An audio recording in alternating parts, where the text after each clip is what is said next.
Yeah, man. We're about ready, folks.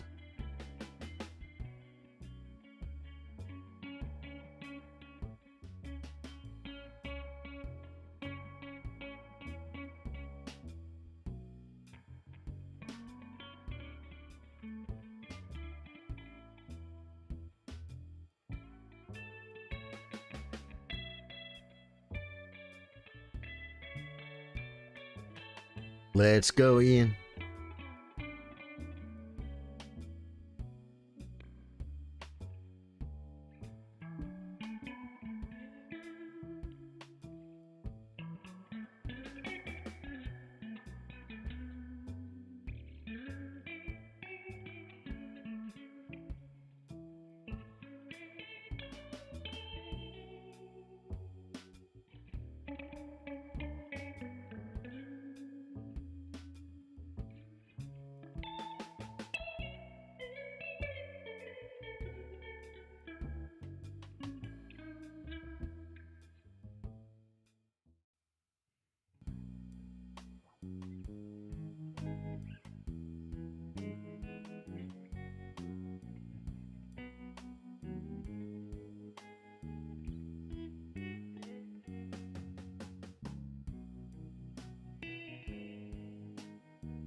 What is going on, man? We are in a game. The guy plays E4, guys.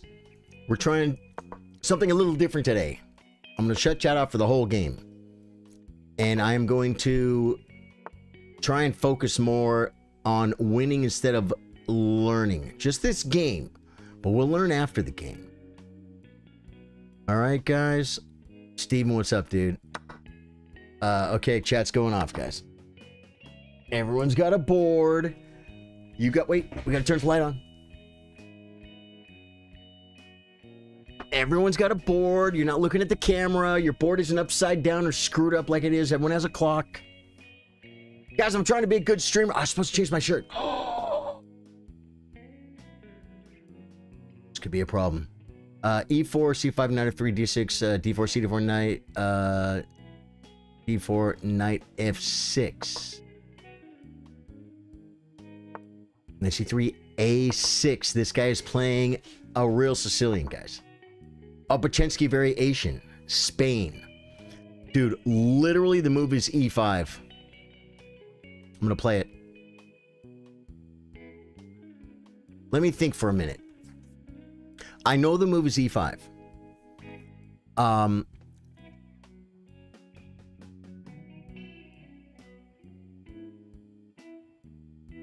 I think I should just play it. I'm going to play E5 because it's in my opening book and I'm not going to lose on time. Because I'm trying to win. Trying to win. This is, by the way, Grandmaster move. Okay, now we will play a little move called...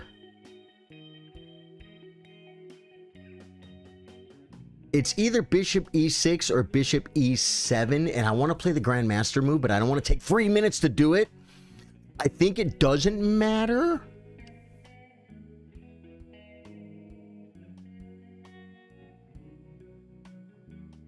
I'm going to play Bishop E6. And there's a reason behind it. It's not going to cost me the game. I just felt like Bishop E7, and I just, because guys, I'm talking, and I'm streaming. You could play Bishop C4 and not allow this. Right? Okay, now he wants to come A4 and B6, but I have this and I'm doing it anyway. So we are going to play this move.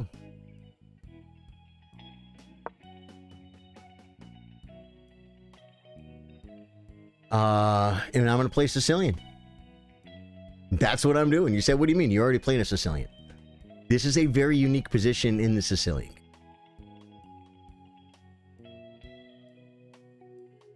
I think e5 is a move against f3 and bishop e2 Opochinski variation.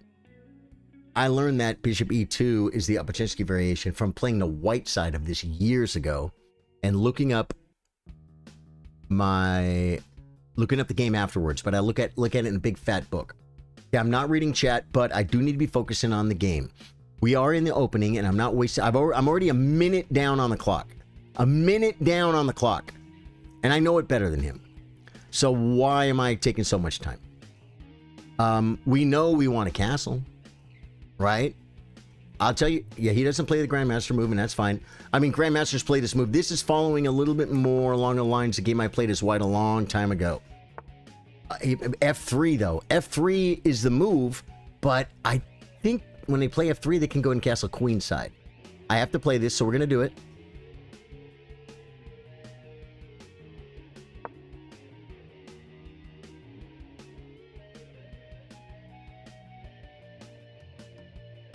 I want to say so much right now, but I'm afraid to, guys. I've got the paranoia in me. I am on a 6 out of 7 last games I've played, I've lost. Dead serious. And I was thinking about it, and I was actually talking to one of you guys, a very important chiller, about it. And I need to start playing more chess and not streamer chess. Should I be... I should be looking right now, to be perfectly honest. I should be looking. I kind of do reactionary chess. I mean, what are we doing from here? Dude, this guy he's playing like a grandmaster. He really is playing like a grandmaster. We know this rook has to come here, so let's just bring it. Can I play d5? d5, pawn takes, knight takes, takes. I can play d5. I can play d5. So this might be a bad move, because d5 is the saving grace in the Sicilian. Now, it might not be correct though. d5, ed5, knight d5, knight d5, bishop d5, rook a d1, hitting my bishop, pinning my knight. My bishop can come back to the square. Can I get hit?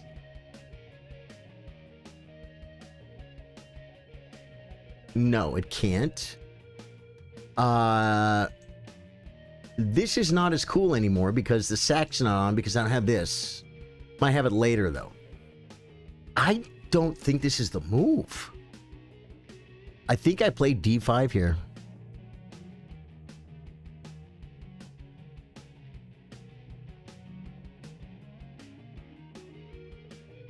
I might even play d5, pawn takes, bishop takes.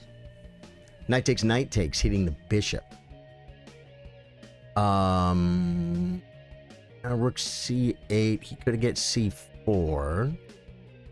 I like the f3 is there. I like hitting that bishop too. I also like opening up my bishop, and I will then have bishop c5, which is good. So maybe save the bishop and save my light squared bishop. Dude, d5, a rook comes over, I fork, so he can't develop. It doesn't do anything.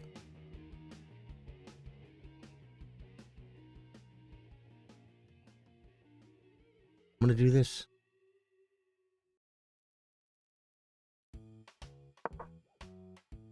Guys, now I spent a lot of time there, but it's a really fast game.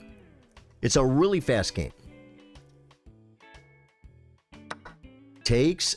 Now, bishop is my good bishop, and it is a bishop. So we're going to go and take.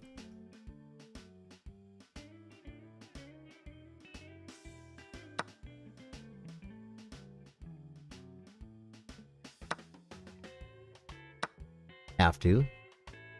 This bishop might not come here. This bishop may come here. Because if bishop... It may come to the square, guys. It might be better.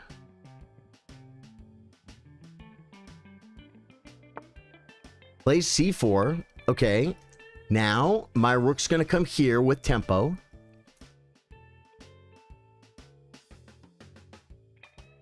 I'm going to come...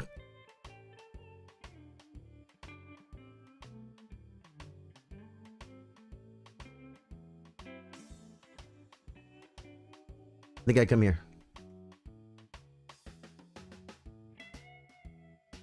I think I come back. This square is no longer weak. I mean, it could be weak later, but I think we come back.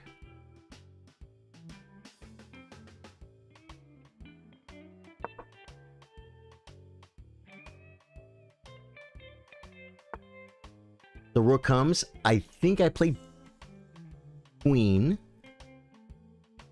Can't really be attacked. We're threatening to win a pawn. Or, yeah, actually, kind of. This feels good. It has no other good squares. Do I have to unpin? Do I have to unpin? Maybe I can play rook c8. This is why I'm going to get better at chess. I'm just going to look real quick. Rook c8 threatens a pawn. No, I must play rook... Well, no. Yeah, this stops the knight and the bishop.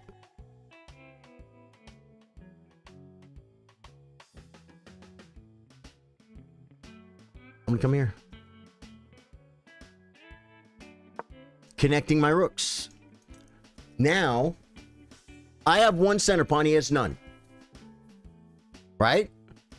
My rooks are connected, his are not. Right? Our bishops are about the same. Our knights are about the same. He has a rook developed. He does. But I have my queen developed. I think I've equalized. I think I've equalized, guys. I really, in my own sick, disturbing kind of way, I think I've equalized. And I'm only down 2 minutes on the clock. Well, 3 minutes on the clock. It's a lot. Now, some positions F5 is the move, but I don't think F5 is the move here. F5 is not the move. It brings the rook, right? Now, I could stop the pawn from coming. Or I think we bring the knight. Knight takes, bishop takes, queen takes, check. I think we bring the knight.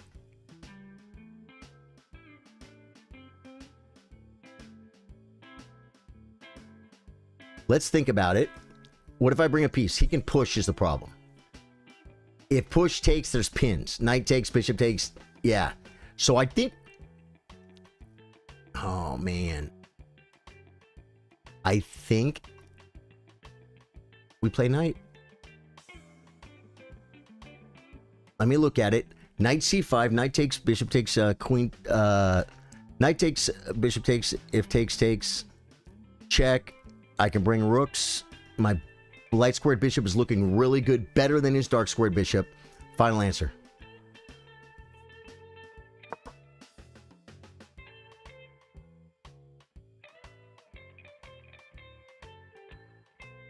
And I think I literally may play...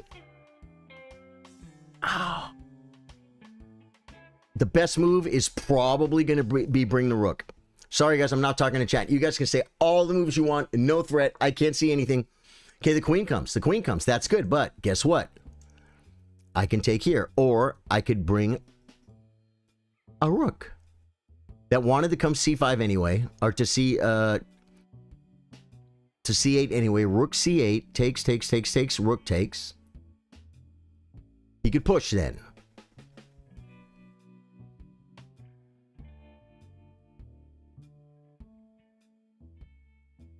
He could push b4 and he's rolling. He is rolling, but b6 I don't really like. I can play knight takes knight, pawn takes knight. But his bishop could come in. I can't allow his bishop to this square controlling d8.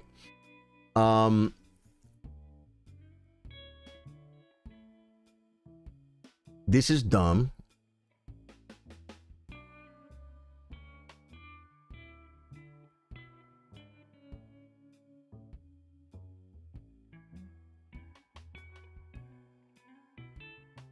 Bring a rook. I'm going to give it to him. I'm going to have this. It's going to be looking at this, right? This rook is developed, so is that one. There's one open file. What did Daniel Naroditsky teach us, guys, before he freaking left us? Rest in peace, Daniel. He taught us when there's one open file, we must either control it or contest it. And that's what we're going to do. And God, I'm still way down on time. I thought by shutting chat off, oh my God, right now I'd probably be at 5 minutes right now. I got to start moving. Takes K, recapture.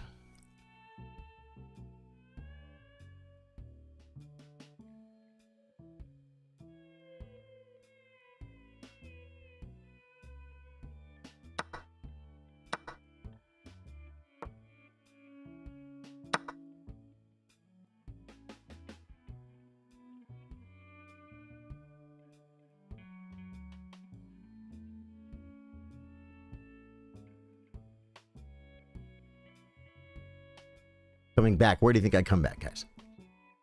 Which square? That's if he plays B4, but it's very committal. It's very commitile and infantile. Don't know if I'd like the idea of consolidating the queen side as much as maybe putting pressure. F6, never play F6. F6 is probably going to come.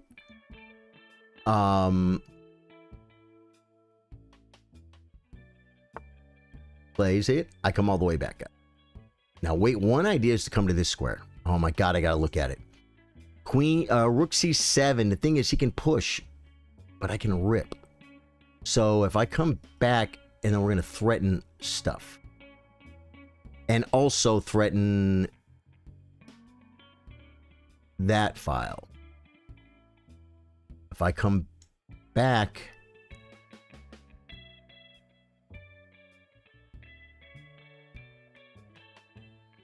I'm not sure what to do. I'm not sure what to do, whether I come back to C7 or C8. C8 is pretty safe. I still have the better center.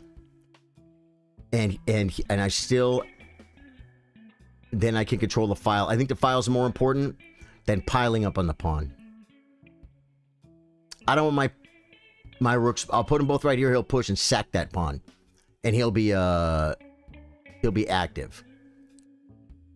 This is the big difference, guys. This is the big move right here.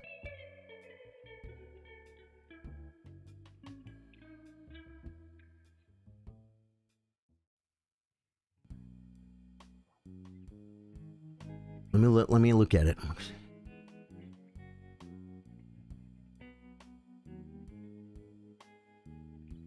Going back.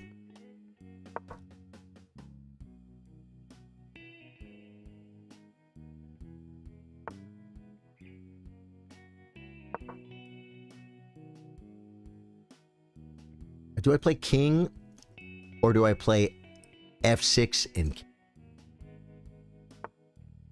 Right? It's a move. I'm going to come in and attack the pawn. Let me look at it for a second. And then bring the other rook. Looks good to me.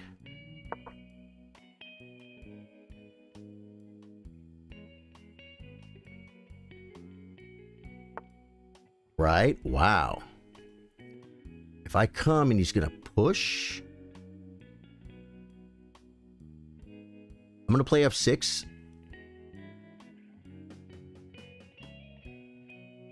Well, wait, he just, is he listening?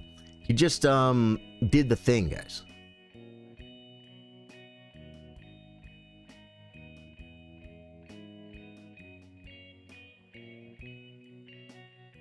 I just saw a line I didn't like. Rook. Push. Does he want to push?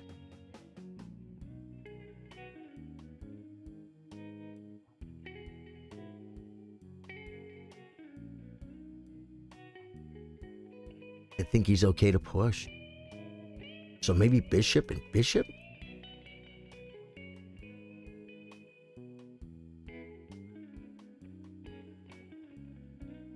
It seems weird, but I think it's the move. It's the move because I don't really want him to push this pawn.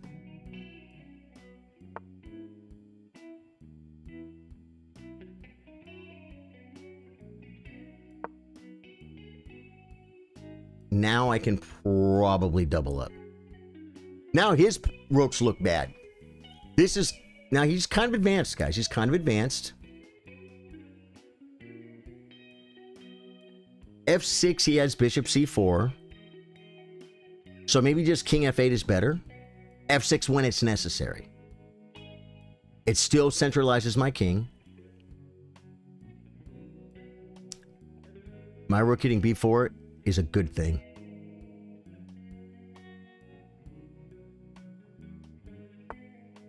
Brings a rook. He's trying to beat me on time, guys, because he heard me talk about time. I'm doing it again. I'm being paranoid, guys. I'm being paranoid. Stop being paranoid. The guy's not listening. If he is, he'll be, what's the word? He'll be less of a man than he was before he started listening. He's not. He's not. Because a real man would never do that. It's called cheating. You got to stop being paranoid about it. Or I got to disconnect my Twitch. One or the other. But these are the things we're going to be doing to improve our game to where it's supposed to be.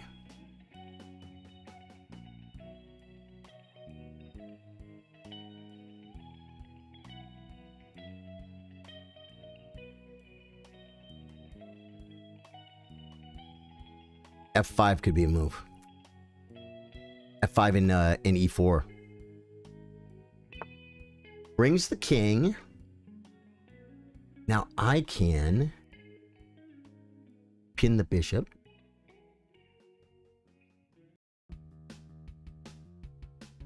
King comes up. All this is okay. This is still there. Pin the bishop, king, and then here threatening this. The king can't move forward. He can't really attack the pawn either. FIDE Master David Bassett approved, guys. When you take the 7th, it's almost always a good move.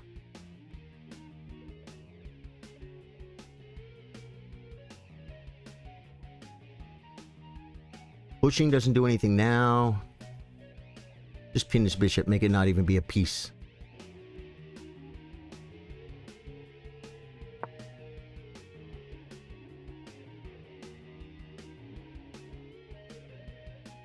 The king comes with no threat.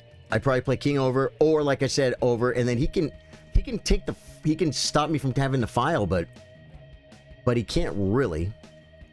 You know what I'm saying? Takes. Yeah. I think I'm okay. Okay, I gotta look. Does he have any plans to come in? See, he can't come in because of my bishop. My pawn. I have a center pawn. It's huge, guys. Oh, he does that. Then I think we pin. Rook takes.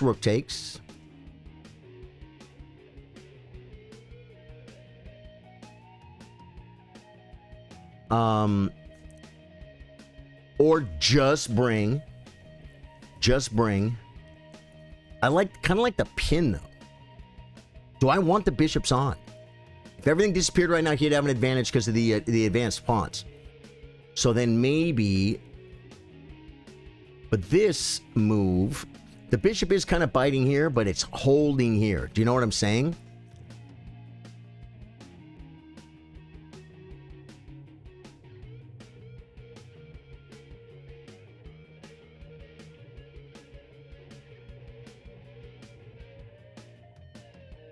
Takes rook, takes bishop, a4, hits the rook. He can't take the file, but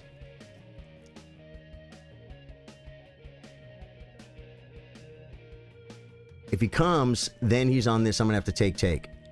And his king came closer with tempo.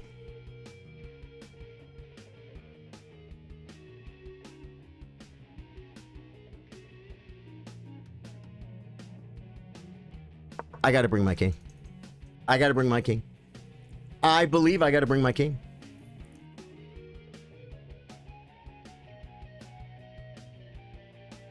I just had a heart attack. Then my H pawn was hanging. My H7 pawn. It's not. This guy's doubled me on the time.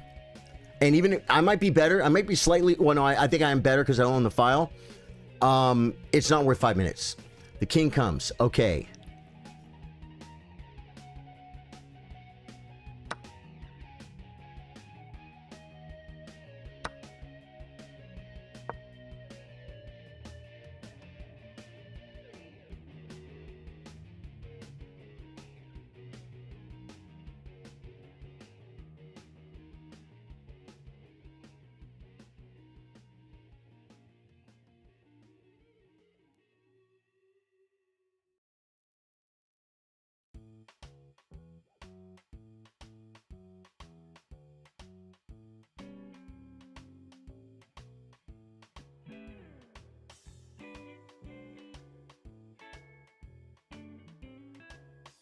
See, you kind of want to play f5, but it puts the bishop on a light square, upon a light square. Then I have g6 to defend it. He has like g4, and he starts attacking my pawns. Yeah, I mean, it's not that simple, but it's an idea. Is it worth spending all my time and ending the game over? Probably not.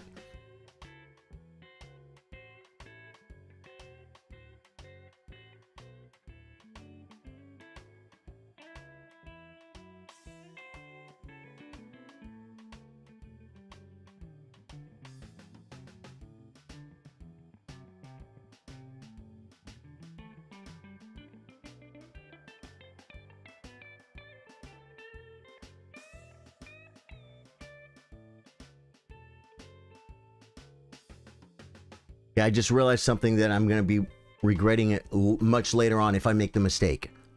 So it's it's something I need to keep going for the game. Okay, the rook comes.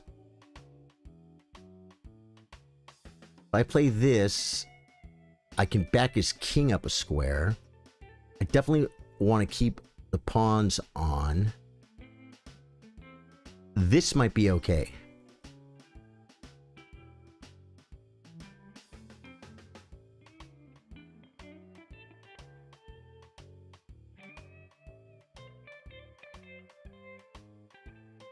Feel like that's not feeling as good as I want it to. This move, and we can force the bishops off, but I don't necessarily know that I want to.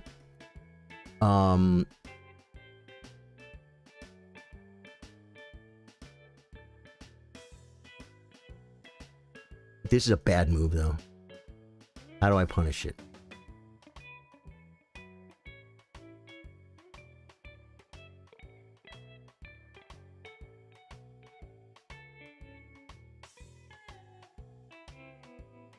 I see this.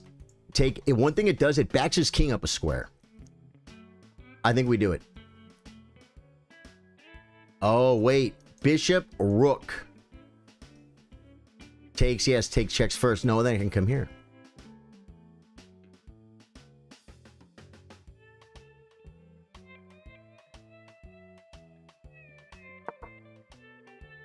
Which could give him an opportunity to go wrong. And I think it's okay because it backs his king up a square. You know what I mean?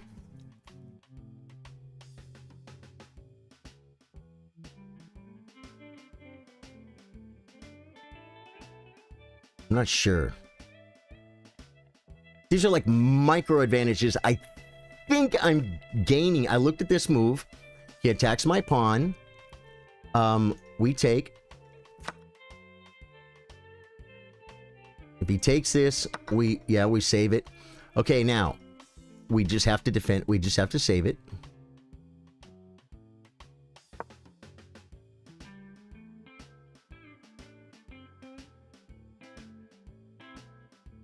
And we have an advantage on, we have 4-3 over here.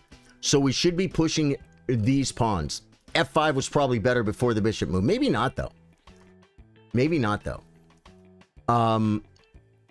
It might have gone from me being slightly better to being equal right now. You have to be able to analyze the, brings the king. Can we, like, start trapping the rook.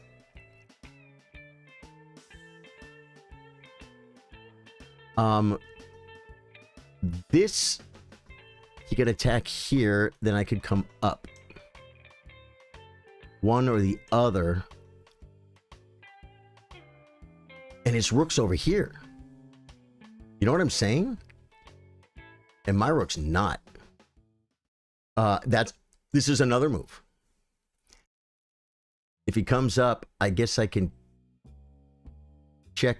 And he can't come in, but then he can come back and he can want to come in. Rook. I'm looking at rook to this square. And then, like, I just start winning pawns. And I don't think he wins pawn. You know what I'm saying? Like, this move just simply wins a pawn. So, this move could be winning. F4. He could play a rook. Then I bring the king up a square. Just to right here.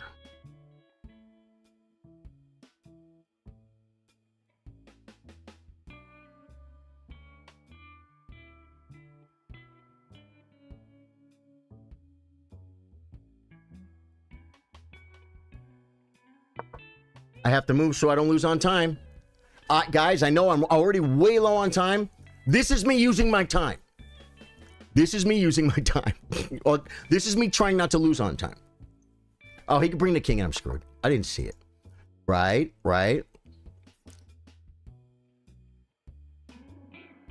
Now, if I come, he can come back. If I come, he can come back.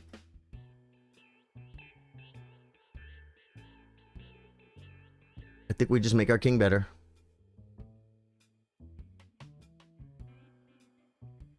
He has this push. And at this point, I don't think I can do anything about it. So I'm going to come here. Still holding the file. Then I think I'm going to play this, right? Then I think I play king.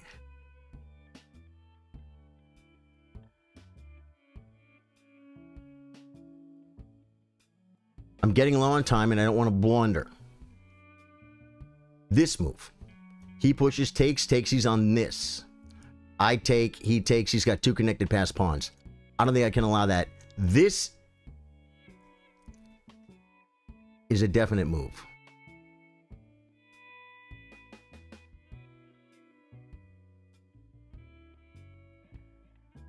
But I think it's not good enough.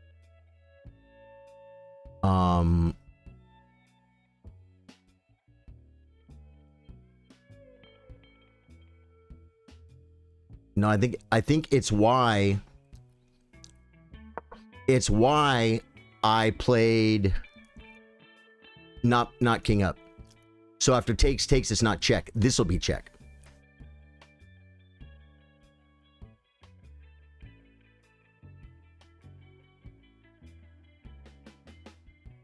And I'm going to check. I'm going to push his king back. You see what's going on here, guys? His rook will get activated, 1000%. I mean, you can't have everything. You can't have everything.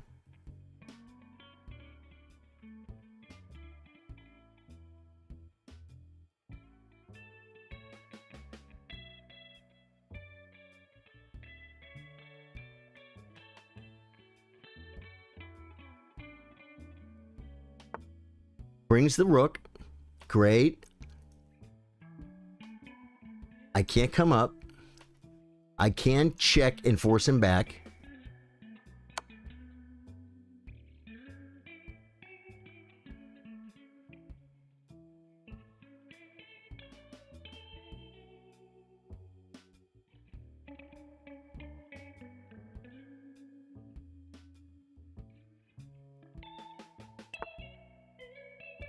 Hey, do I push?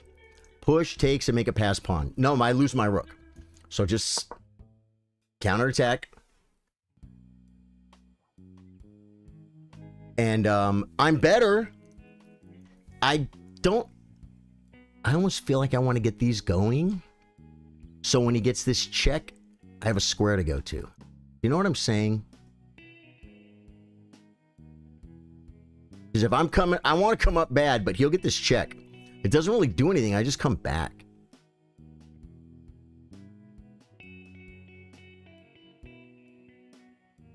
Guys, I'm a bad person. All this time I'm spending on the game, I just looked at his rating. You know why? Because I'm trying to win right now. Winning rating points is winning. Not losing is what masters do. I don't have to push everything.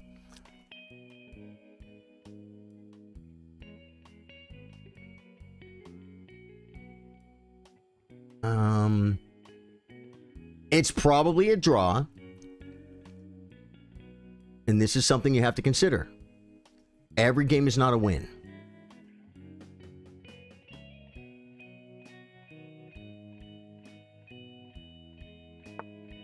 Brings the rook. Ooh, that's probably a good move. This is a center pawn.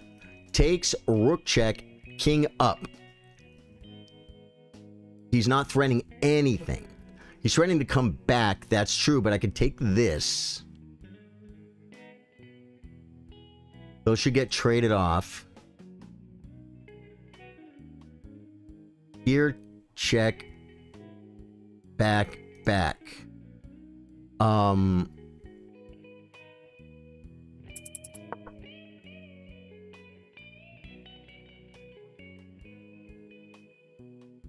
I think more time.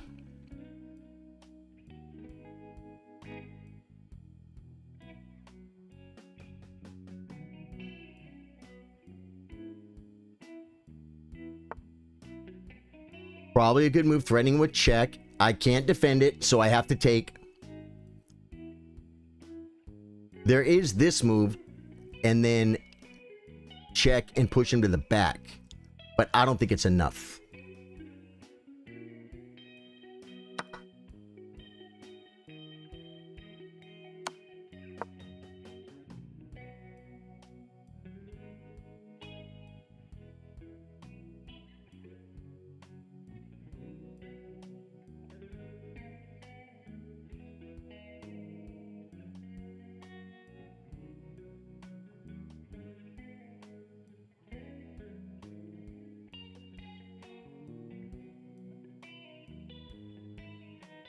Dead silent, guys.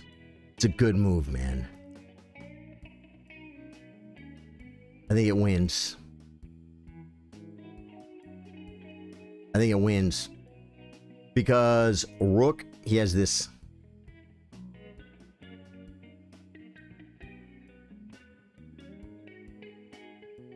Threatening. And if I move, he takes this. And I still can't take this. Then he has two passed pawns and he wins. So I think it's lost. King here. King. Give up this pawn. I think it's best. If I push. Oh, I come here.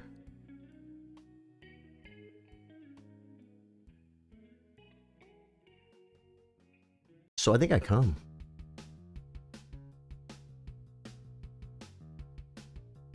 Well, I wanted to move two squares. You see it? Wait, I said this doesn't work. I moved because I was losing on time.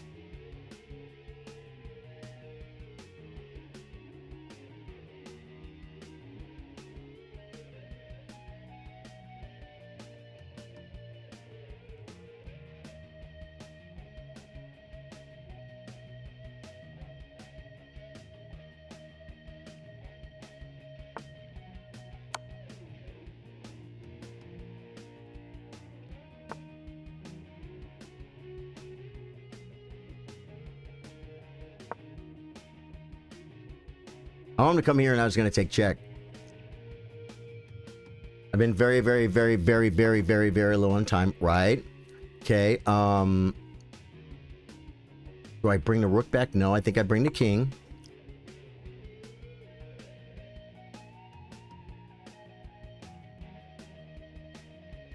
We put our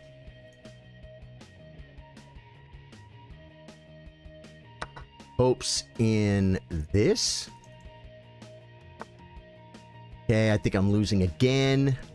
I can't come up, which I would if I could. I think I kind of, not really in Zugzwang, but I don't have a lot of great moves. I'm going to come here.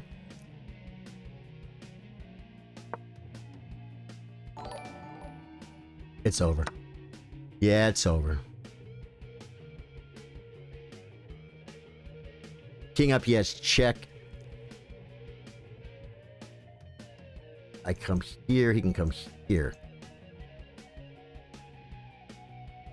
And if I take, this is the only dynamic opportunity I have, guys. Is my passer. And my king. But I think it might be slow, but we're going to see.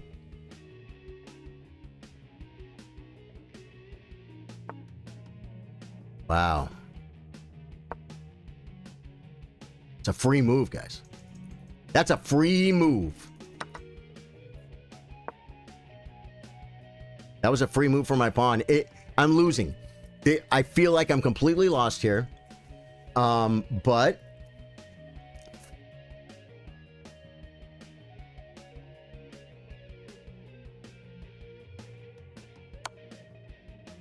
okay. Here. We're going to shove. He doesn't have a check here. I have plenty of time to lose. Oh, man. I traded down to a lost endgame, guys. We're going to look at it. Guys, it's almost over. Don't go anywhere. We're going to look at it. You guys need to be saying moves in chat, man. Okay, yeah, that's probably the best move.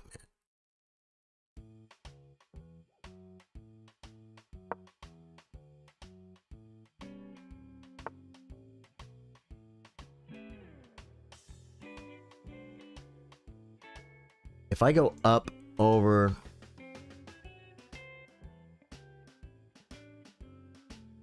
I think we do this first.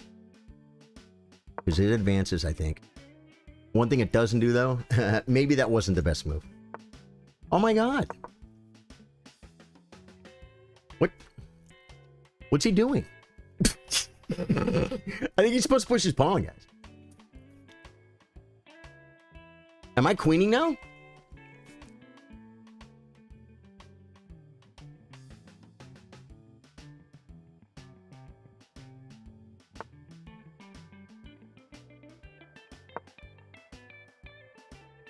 This is my...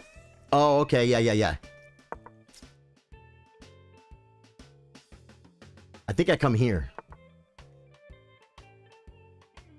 It all might not lose.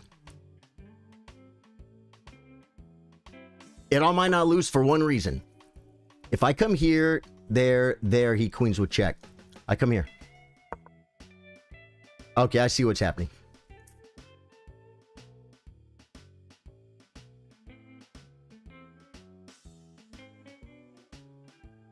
I think this was the best move.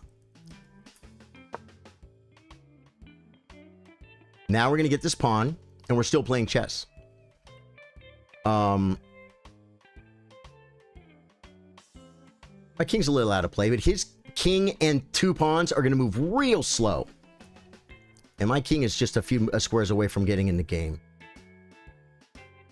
Oh my god. I tried this game, guys. I used my brain. I think I traded down to a lost endgame, but I kept fighting.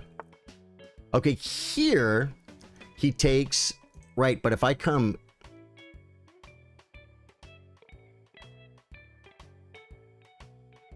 here to get the pawn. See, he doesn't have a rook. He doesn't have a rook. Rook takes, rook takes. Rook takes, queen. Oh, no, that's check! Okay, so if rook over, I got a queen. Oh, wow. Definitely take this. What?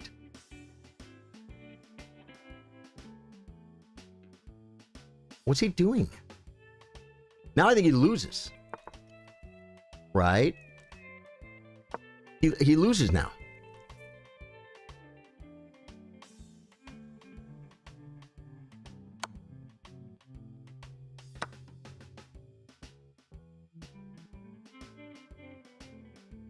Maybe.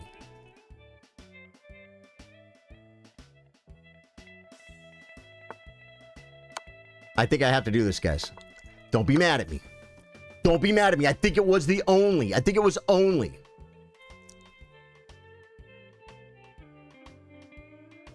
Now, do I check now? I think I check now.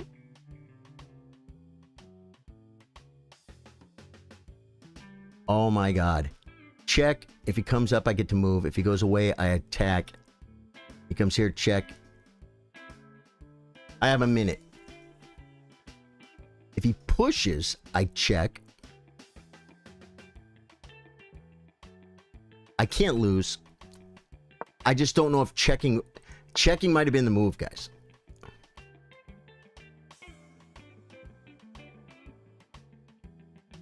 Yeah, the other way might have been able to get one more move with the king. But, wow, okay.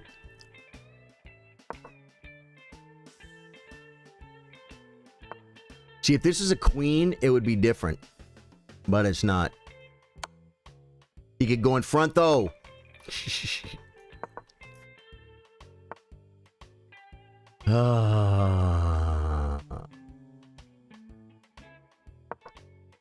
Is this winning? I don't think this is winning. I think this is a draw. Check. Check. Check. No, he could walk all the way up. God, guys, I tried. Okay, now, what I did that game, which I don't normally do when I stream, guys, is I actually played chess. I was looking at my opponent's threats, his moves, his ideas. What happened, man? Dude, I need a mastermind to explain to Rare Warlord what's up. He ain't reading chat. Ooh, who was someone doing it? Someone is advertising in chat. I thought it shouldn't show that. Are you talking about introductory hater 8? Xbox? Is that what you're talking about? I thought you couldn't see that, chat. It says possible ban evader moderating. I thought you couldn't see that one. You could? He's gone. Thank you for that. Thank you for that. My Twitch people are strong.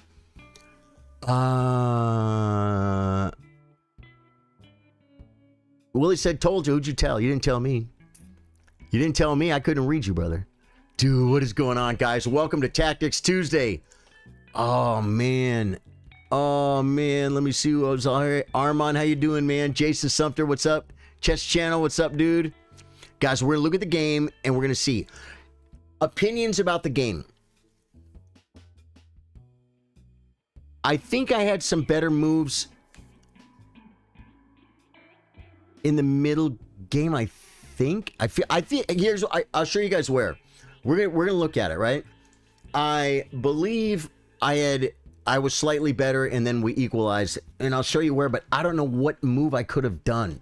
It was okay, he played 89.4% accuracy. Very good game by my opponent. You played really good game, Lalonso. 89.4% by him.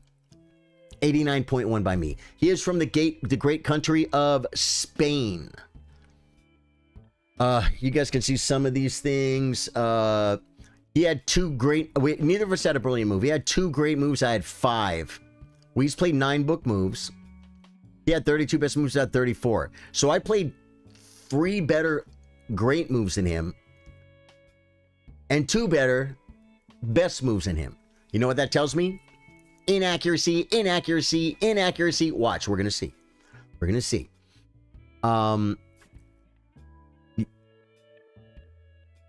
We each had 6 inaccuracies. I made 4 mistakes. He made 2. He had a miss. We each played like 2250.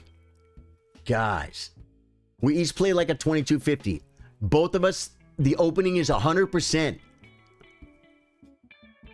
Both of us played the opening at 100%, guys, with the blue exclamation point.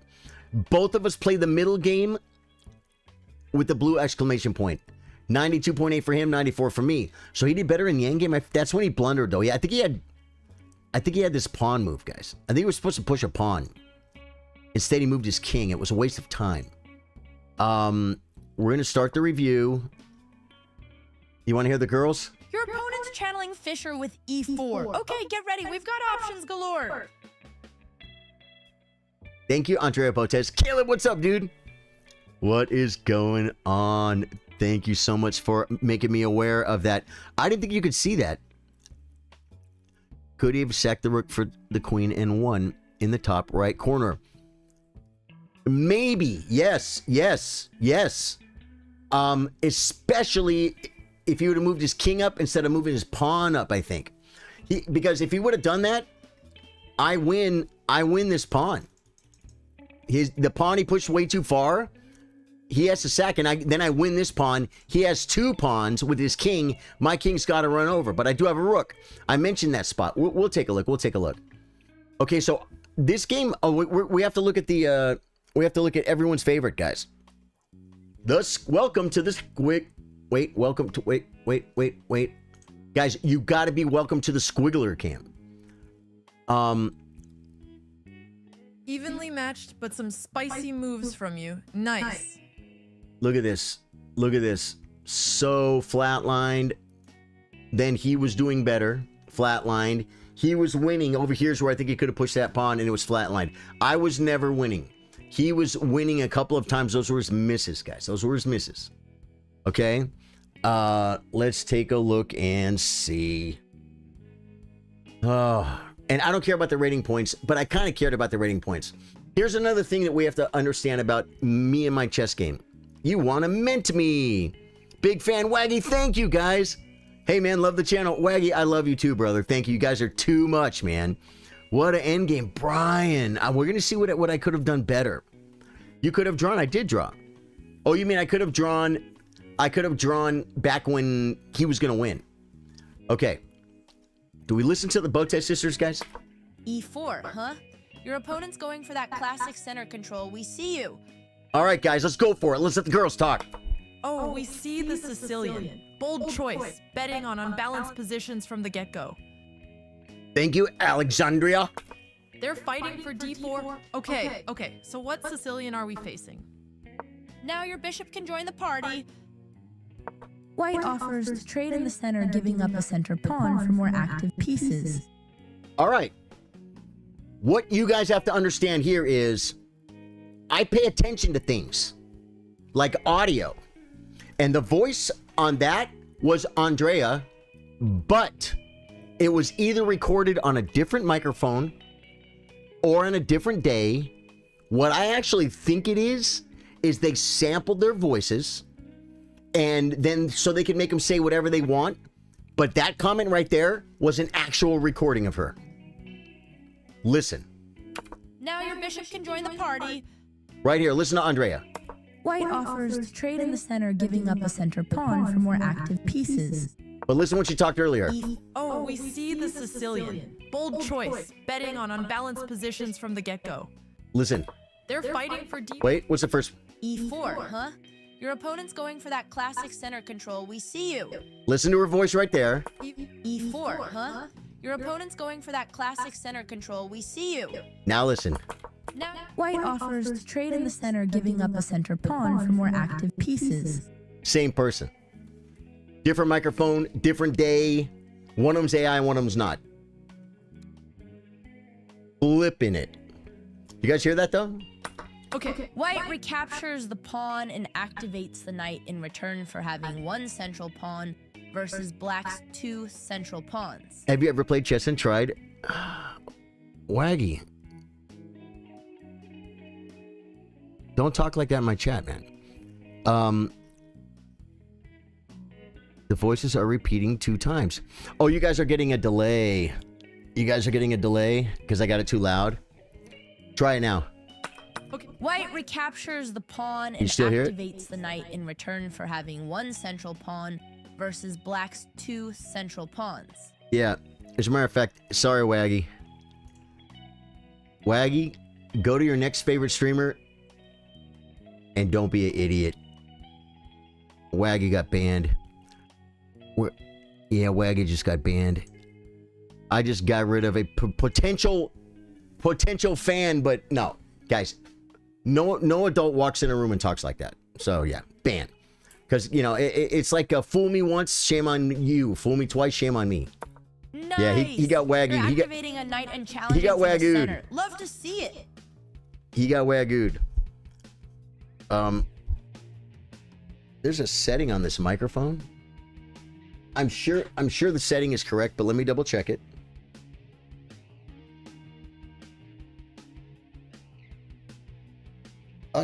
Oh, I thought I had a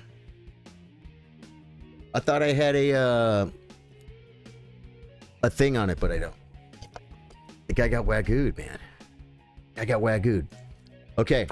White defends the pawn and starts to develop on the queen side.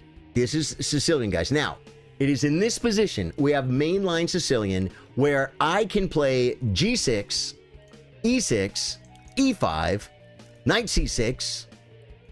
Those are like your big moves. E6 or E5 or G6 or the Najdorf variation, All right, A6. solid opening. You're sticking to the book, which we love to see. What's for lunch? Dinner today, Charlie. I love hearing what you cook, eat. I had to go to the store because I was almost completely out of food. Like my late night snack last night was rice and beans with a piece of turkey chopped up and thrown in there and a whole bunch of hot sauces and red peppers. It was actually really good.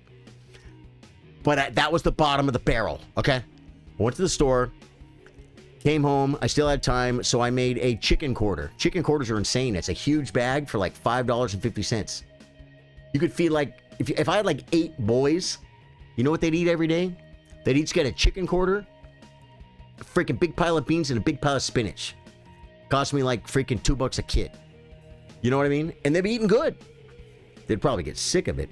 Okay, A6 makes a Najdorf, okay, guys? Bishop E2 develops the light squared bishop and prepares to castle kingside. All right, now I'm not having fun with the girls anymore. Botez sisters, you are the weakest link. We're going to the opening explorer because Bishop E2, watch the screen. Well, you guys won't be able to read it. It says Sicilian Defense Open Najdorf Variation. Bishop E2, it says Sicilian Defense Open Najdorf Opachensky Variation. I told you guys. You guys wouldn't listen. Do you always look through the entire game even when have how often do you have top accuracy? This game was what? We each played with the 84, 89% accuracy or something? That's not top accuracy. Right? Yeah. Yeah, so I made a chicken quarter, which is a leg and a thigh, I guess, with a huge pile of spinach. And it was so good. Guys, I love spinach. Okay. So, like in this position here, the top ratings for white are Fabiano, Gukesh, Pragnananda, Norderbeck, Vidit. Like the top players in the world play this. But when Bishop E2 comes in, some of those names are going to go away, guys. It's still a top move. Pragnananda, Fabiano, Bogdan, Wesley So, Karyakin. I mean, this is all book stuff. Okay. The number one move here. What did I say? What did I say? It said we played 100% accuracy in the opening. You're right. You're right. Oh, so you're saying skip the opening. Yeah, no, because I kind of want to look at it too. So, yeah, but it did. It said we each played 100% accuracy in the opening because we played books so deep. The number one move in this position is E5. It's what I played. 13,700 people play E5 and 5,800 play E6. This is the move. More than twice as many grandmasters play E5, the move I played. Now, let's see if we come down here. I bet there's still going to be top grandmasters on E6. Let's look. Episenko, Wesley So. Yeah. You can still play this move and be playing like a super grandmaster. But e5's the best move. Now, on knight f3, I want to play bishop e6, but the knight can annoy it.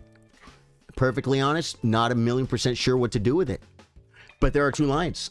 After e5, they can play knight to this square, or they can play knight to b3. He played knight b3, which let me play bishop e6. You know what I'm saying? On knight f3, I'm going to look at a couple of things here. Bishop e7. Bishop g5. I think h6 for sure. No. Knight bd7. So you don't play bishop e6 when they play knight f3. a4. h6. Bishop back. Do I annoy? Knight g4. Common super grandmaster sense. How did I know that? Because I just know it. Bishop c1. Knight c5. Knight g to f6. Yeah, knight g to f6. And then I think this knight's coming here, and the bishop's coming here, and the rook's coming over, and we're playing chess. Bishop e3. Knight g4. They're going for a draw. Bishop c1. So this is... Okay, and a bunch of games are drawn. So this is like a draw line.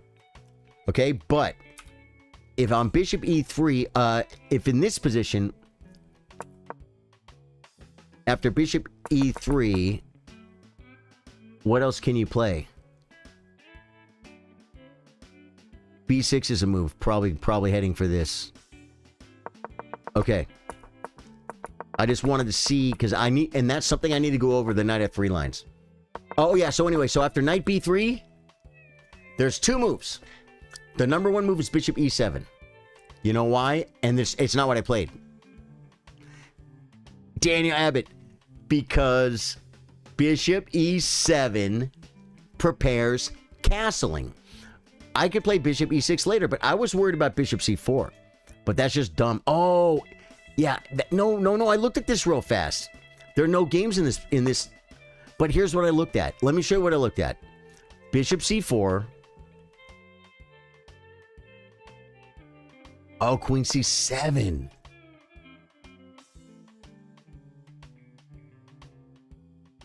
Queen e2. If b5, bishop d5. That's the problem. Oh, then I guess bishop e7. But he has a piece on this square. Oh, but I'm threatening to take, though.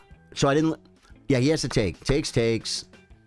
And a3 and castles. Okay. I, for some reason, back in this position, I looked at bishop e7, bishop c4, b5. I didn't see queen c7. Here... And then I can't play bishop b7 because I had queen c7 and I didn't play it. And then after takes, he won the fight for d5. He has a piece on d5. If I go to attack it, he can still take back with the queen, and then this pawn's going to be weak forever. And he's going to go for the square. And I didn't want to allow that. So I played bishop e6 first. Let me see what grandmasters played this move so I don't feel too bad. But here's my point. 11,000 people played bishop e7 first. Only 1,360 played my move. Oh, and let's see what Stockfish says, because that might help me feel better. Bishop e7 is about 1/10 of a pawn better. It's just a better move. Barely, but it's better. So who played my move? So far for black, we've got Firouzja, Shanklian, Geary, Cheparinov, Bishop e6, Bobby Fischer, Mikhail. We are following Mikhail Tal versus Bobby Fischer, guys. This deep in the game. Everyone plays bishop e7 here, including... What happened to the Fischer game? Tal probably... Can I open this? Tal castled. And f4. This is the Fischer game. What I talk about this square earlier, guys? And look what Tall's doing. Tall wants to bring a piece and plant it in that square. En passant. Okay.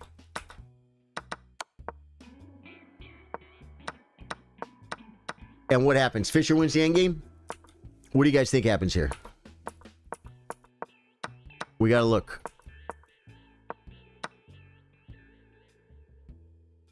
Fisher's up a pawn. But he has the bad bishop. If Tall can get his knight to this square, he's doing very well. He's going for it, but you can pin, right? He doesn't bother.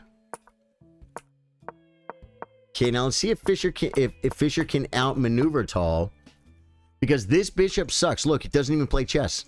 This knight is doing all this stuff, guys, right? It's doing all this stuff. And what's the bishop doing? Womp, womp. Bishop's doing nothing. Let's see what the computer... If I go to analysis, will it go away? Yeah, it went away. That bothers me so bad. I think I don't know how to use the interface, guys. I don't know how to use the interface. So either way, in this position, Mikhail Tal versus Bobby Fischer played castles. My opponent played bishop e3. This is fine.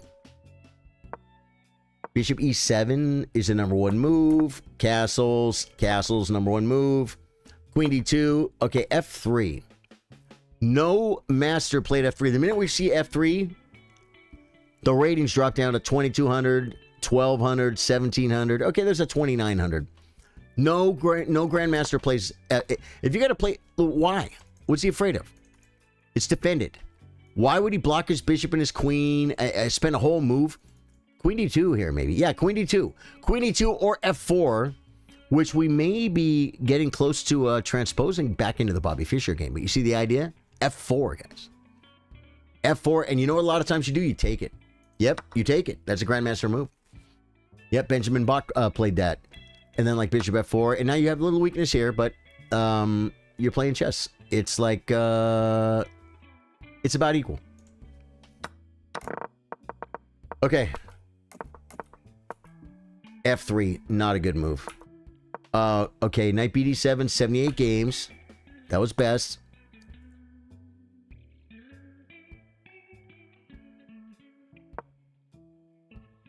One, 12 people played queen e1, 29 people played knight d5. You should have played knight d5. Hey! Trime Twitch is followed. Trime, thank you. I love your name, Trime Twitch. It has Twitch in the name. Daniel Abbott, what are you doing, man? Why? Willie, if you, oh yeah, why? I think I know that was from way back when, but I'm not sure. Okay, and it is in this position. Only one person played d5. Everyone plays b5. Let's go to the computer. It's 1, 2, 3, 4, 5. The sixth. 1, 2, 3, 4. The fifth best move is what I played. Based on lore. I'm looking at the position. I'm like, d5 looks fine, but also d5 is the great freeing move in the Sicilian. Can I play you? Trime Twitch, I would love to play you, but today we are not playing viewers. We have a tournament tomorrow. I've been streaming for over 5 years, and we have a tournament every Wednesday for over 5 years. So tomorrow we're doing it again. And so come to the tournament tomorrow and play the tournament. It starts at 4 p.m., which would have been about 7 minutes ago. Stream starts at 3 p.m. since the Texas time, that's Central Time. And then play me in the tournament. Or Thursday. Thursday, I review my games from the tournament, and I play people just like you. So you have 2 chances to play me every week. Wednesday and Thursday, and I would love to play you, my friend. Okay? Thank you for the follow, dude. So, d5 is good. Takes. Yeah, there's no point in being in the database anymore. We go back to the computer. That was no good. Dude, I considered this bishop d5. There was a reason.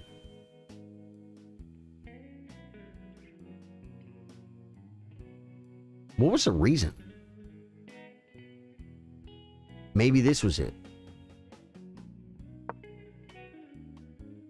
And f4. And we're still playing chess. Black is slightly better. But by taking with the knight, It wasn't best. It was not best. Okay. C4 wasn't good. Rook D1 was better. And that goes, I looked at this line, Rook D1, and I was saying, where do I go? Bishop E6. Dude, at first, and I considered this, but taking is not good. Bishop E6 is best. Bishop C6 is not good. Because he can literally just play this move. Knight A5, and that's a stockfish move. That's why. I saw it now. I didn't see it during the game. But I looked right at it. I'm like, he could play Knight A5. Then I looked at the computer, and sure enough, that was it. I love my timing. I have good timing, guys. My timing is I come up with the move first, then I look at chat, or I come up with the move first, then I look at the computer. C4, bishop is best. Rook. Okay, do we unpin or Rook C8? Okay, Rook C8's better. I was torn here, right, guys? Okay, oh, wow, there's... Wow.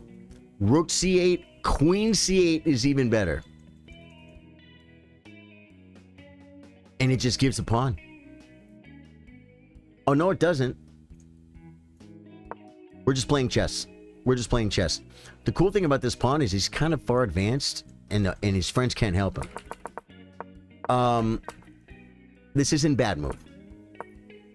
That was good. Okay, it wanted A5. A5.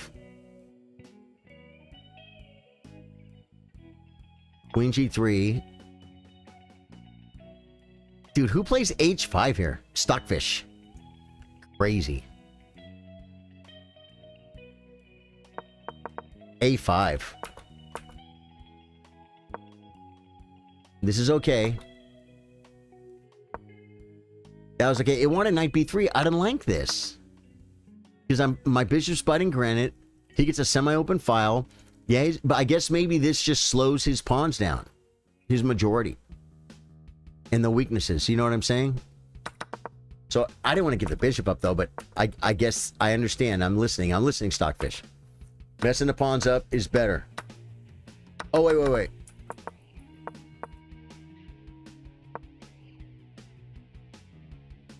Oh yeah, A5 was better. I shouldn't have gone into this.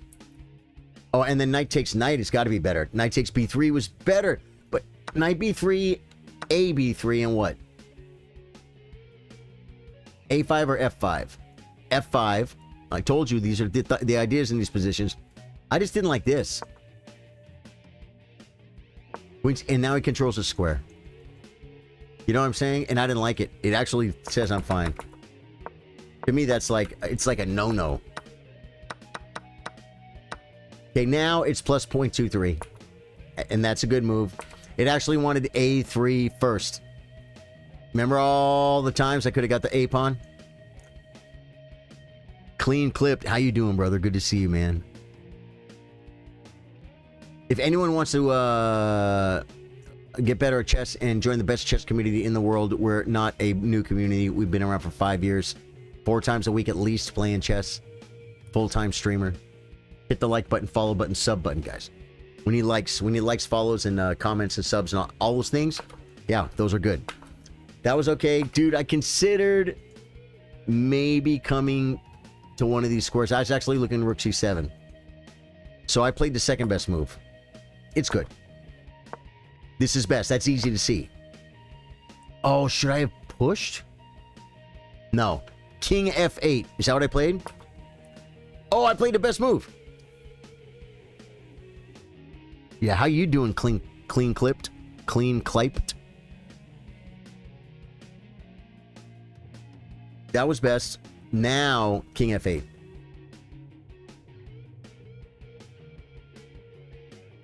Oh, a move. You know what? Yeah, this isn't bad. It's weird, though. King F8 is the second best move. Oh, no. Yeah. This is an idea. Because I come back here, and now his majority is stuck. My bishop kind of sucks. But I'm controlling the square, though. Wow. So Rook CC1. G6 or King F8, which is what we all would play, right? Rook FE1. F6. And we've got this. The king can come up. And we're just equal. We're just equal. I looked at the idea of bringing the bishop and then bringing it back here, and holding the. But I figured I could do it this way. Yeah, he should have played rook d1 and get rid of the best piece on the board, and this allowed it.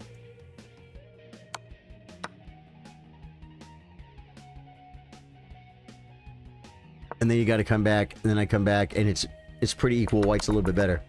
And you say, why is white better? Because these pawns are so far advanced.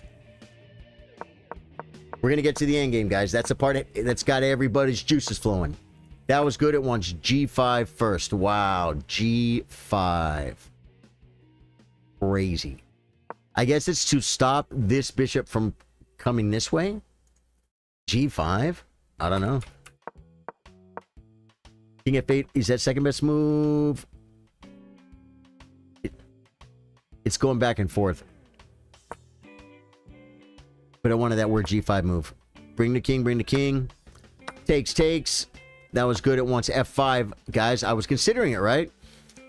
It bothers me that I didn't come up with the stockfish best move every time, but I considered almost every one. It was like my other choice, right? Wait till we see this endgame, Brian. That was good at once. F5. Just F5. And if he does something stupid like this, just H... Ooh, I have F4 check. King F2, and then H6. And the rook is out of play. And we were talking about... I was talking about this earlier. My rook can... he might have to play king back. Yeah, king E1 is the third best move. Keep my king out.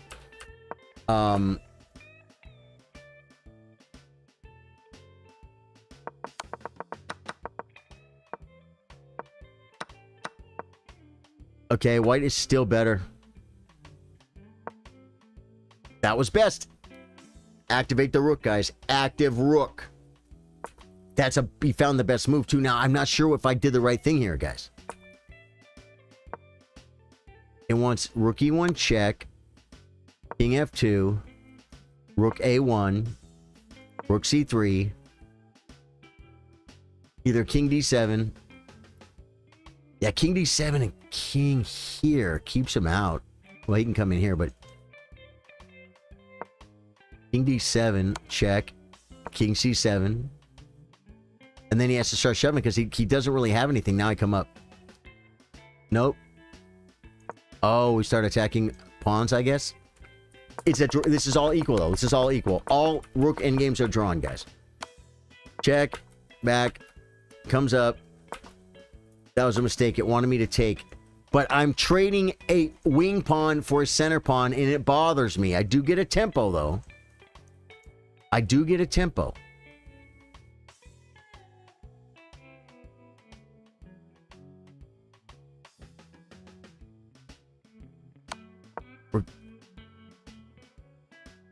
Rook D5, threatening nothing. A5. Rook D6. King E5. My king's looking good. Rook B6. AB4. Rook B4. This seems like a horrible move, but everything's a draw. There's a million draws here. G5's a draw. Rook back's a draw. H5's a draw. F4 is a draw. And Rook C3 is a draw. They're all draws.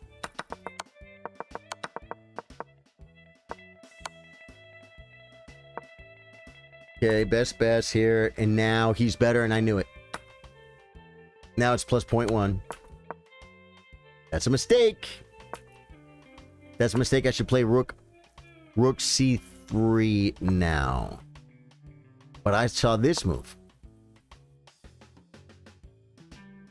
Oh, King E6. Because the check... Oh, he doesn't have... No, but he can't take this? Oh, he can. But then I bring the king.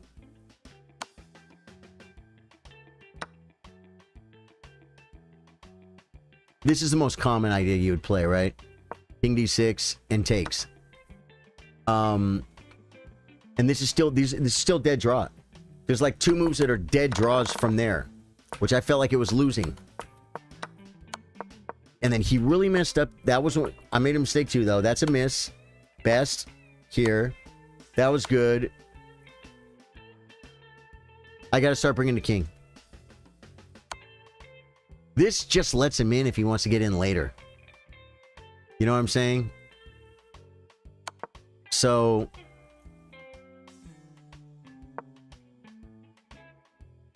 King E7, C7 or C7, Rook C2, takes, takes, takes. He's up a pawn.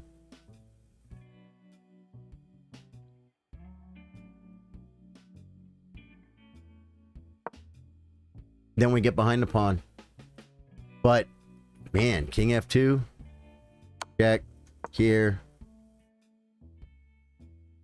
Back. This is where the draw is. But if he plays H4, I think we're happy to take, right? Take, E4.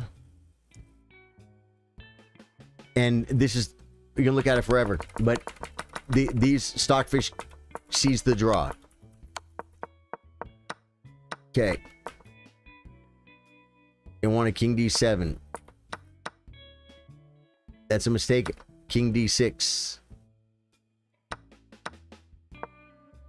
See, all I did was I thought I was already losing. It's plus 2.5. He's winning. But I thought I was already lost. So I put all of my cards into this one idea of queening the pawn. And he screwed up. Trime, right now I'm analyzing the game I just played. It's still plus 2.4. That was a bad move. That's a mistake. Wow. King C7. I got to bring the king back, guys. I got to bring the king back. Crazy. That's a mistake. Now it's almost equal. No. Oh, I want to do this. It wants me to run the king over here. Wow. And white is still better. White is winning here. That's the mistake. This is the mistake. Someone asked about it.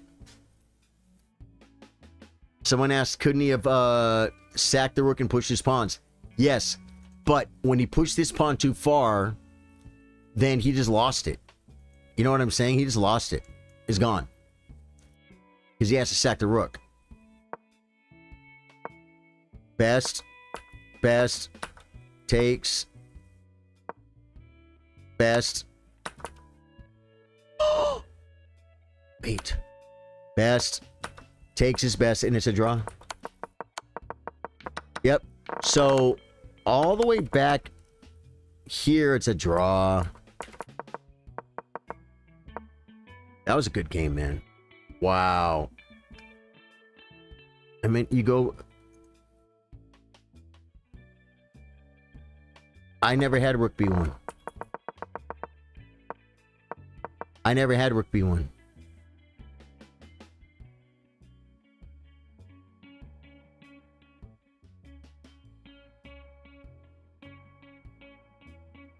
I mean, you go B1 with the rook. I never had it.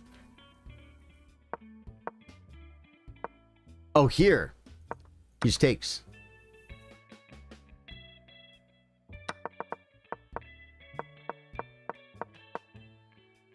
Here, he just takes and queens.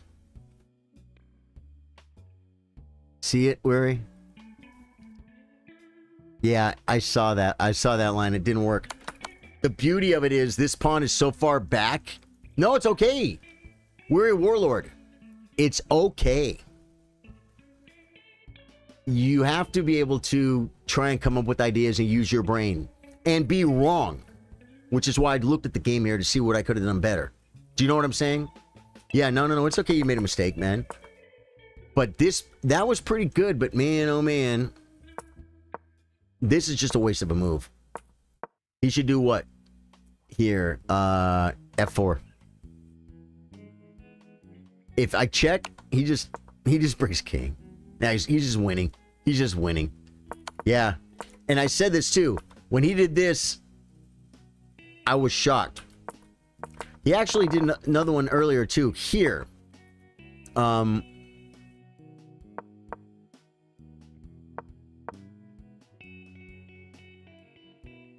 Yeah, no, this is all right. Yeah. He put the pawn too far away. So now I guess when I came, he's still winning here. This is the blunder. He should play f4. f4. Now this pawn can protect this pawn. Now if he does something like this, I just take. And then this, and he's too far gone. It wants king g4 is even better. It's over. It's over. Yeah. Wow, what a game. Warlord, I'm wrong a lot too. We are learning. Yeah, I was wrong. I played the wrong move in the game for the cash, for the rating points. You know what I'm saying? I said hi to Caleb. I'm sure he's not here, but it was the last comment on Facebook. So, Caleb, how are you doing, man? I remember saying hello to you. What's going on? Oh, man. All right. So, what I have determined my biggest problem is why I'm not playing to my ability. And it's because we all know by streaming, I am constantly looking at chat and doing this and doing that. But more important than that, it's not just the distractions. It's the way I play chess now. I just look at the position and make a move. I'm like, oh, I can improve this piece. I don't see him threatening anything. This is a good thematic move. I play moves that I just feel are pretty good moves. And by doing that, I can maintain my rating around 16 to 1700. But I don't sit there and look at things like I did this game. This game, I shut chat off and I stared at the board and I really, really tried to win. Tried to play good and I tried to win. And I need to start doing more of that. I need to start doing more of that to get my thought process back in order rather than just looking at the position and making what I think is the best move. You know what I'm saying? Because it's the distractions. And you say, well, yeah, but just do that when you're streaming. Don't do it when you play chess if you go play a tournament. Bad habits follow you everywhere. You can't do bad habits at home and then they won't creep into your workplace. You can't do bad habits, you know, in anywhere in life and then they won't creep somewhere else. You know what I'm saying? The bad habits need to be eliminated. They're bad for chess. They're good for streaming. Right? They're good for streaming. Okay, today is Tactics Tuesday. I think we do actually have one of these. We are going to do something we haven't done in a couple of days, and that is the ever popular Vision where's the board?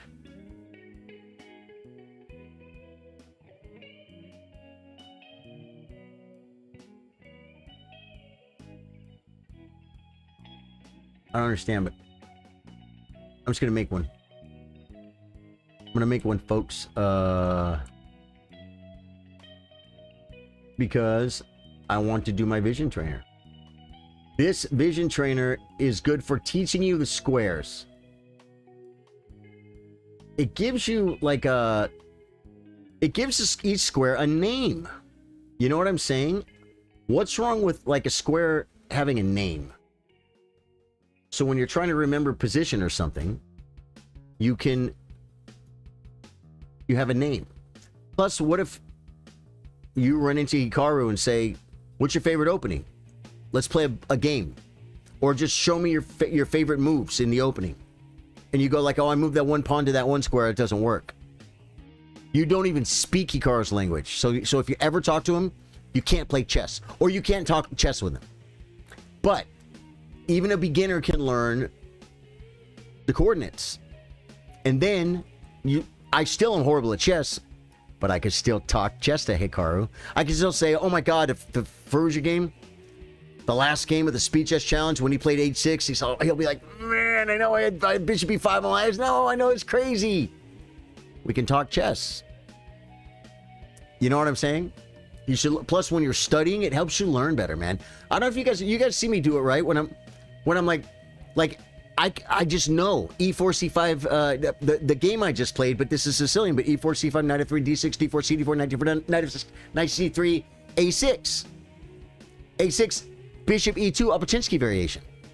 I was torn between bishop E6 or bishop E7. I played bishop E6. Not best. Bishop E7 is better. You know what I'm saying?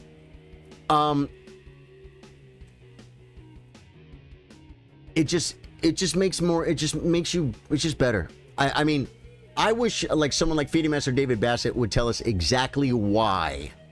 In addition to studying chess, you see if you're looking at most people don't sit with the book. They just see the pawns and the pieces move, and they say, bishop here, bishop here, bishop here, bishop here. But if you say when you're studying bishop G5,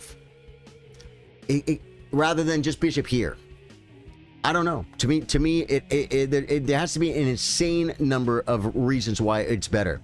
That's pretty impressive. I'm getting better. Daniel, son, you are, man. Can I request a topic for a stream at some point? Because there's an element of chess I have a hard time understanding unless I overthink it. We're a warlord. What's the question? Or what is your thing? What happens when Hikaru starts speaking Japanese? I don't think he speaks Japanese. I don't think Hikaru speaks Japanese. As a matter of fact, I'm fairly confident he does not. His mother, I believe, is Japanese. And he may, I don't know, I don't want to say it wrong, but he may even have been born there, but he's an American. Like if I'm an American and me and my family go on vacation to Czechoslovakia, my kid's born over there, my kid's American, not Czechoslovakian. Now, they might give him some kind of dual citizenship if he wants it. Hey, baby's born here. Hey, he's born in America. Gets to be American if he wants to. You know what I'm saying? But you're not just what you are where you're born. If your parents already have another, you understand what I'm saying? Yeah, so I don't think Hikaru speaks Spanish. I mean, Japanese. The Warrior Warlord says, so I've seen a few videos on different parts of chess, and the only thing I seem to struggle with is pawn structures. I have a hard time knowing what is good or bad and when. Weary, dude. There are books for you, man. There are books for you.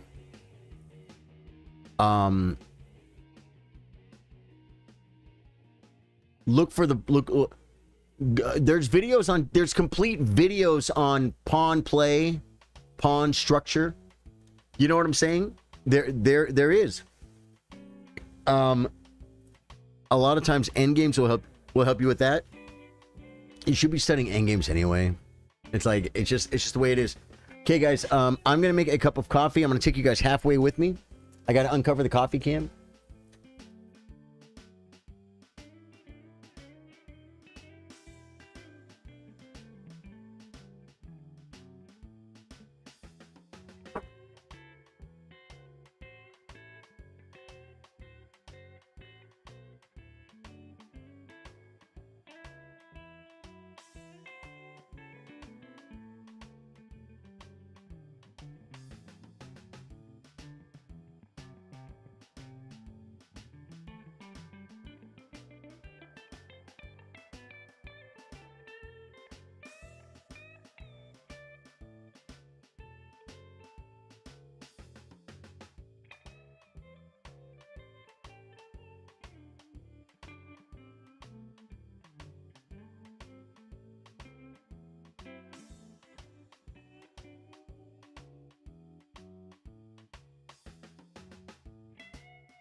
Okay, guys. You're recommending these specific books on it. I feel. Oh, I got. How did I? I thought I already made this board right, guys. Oh, because I was on the other scene or something?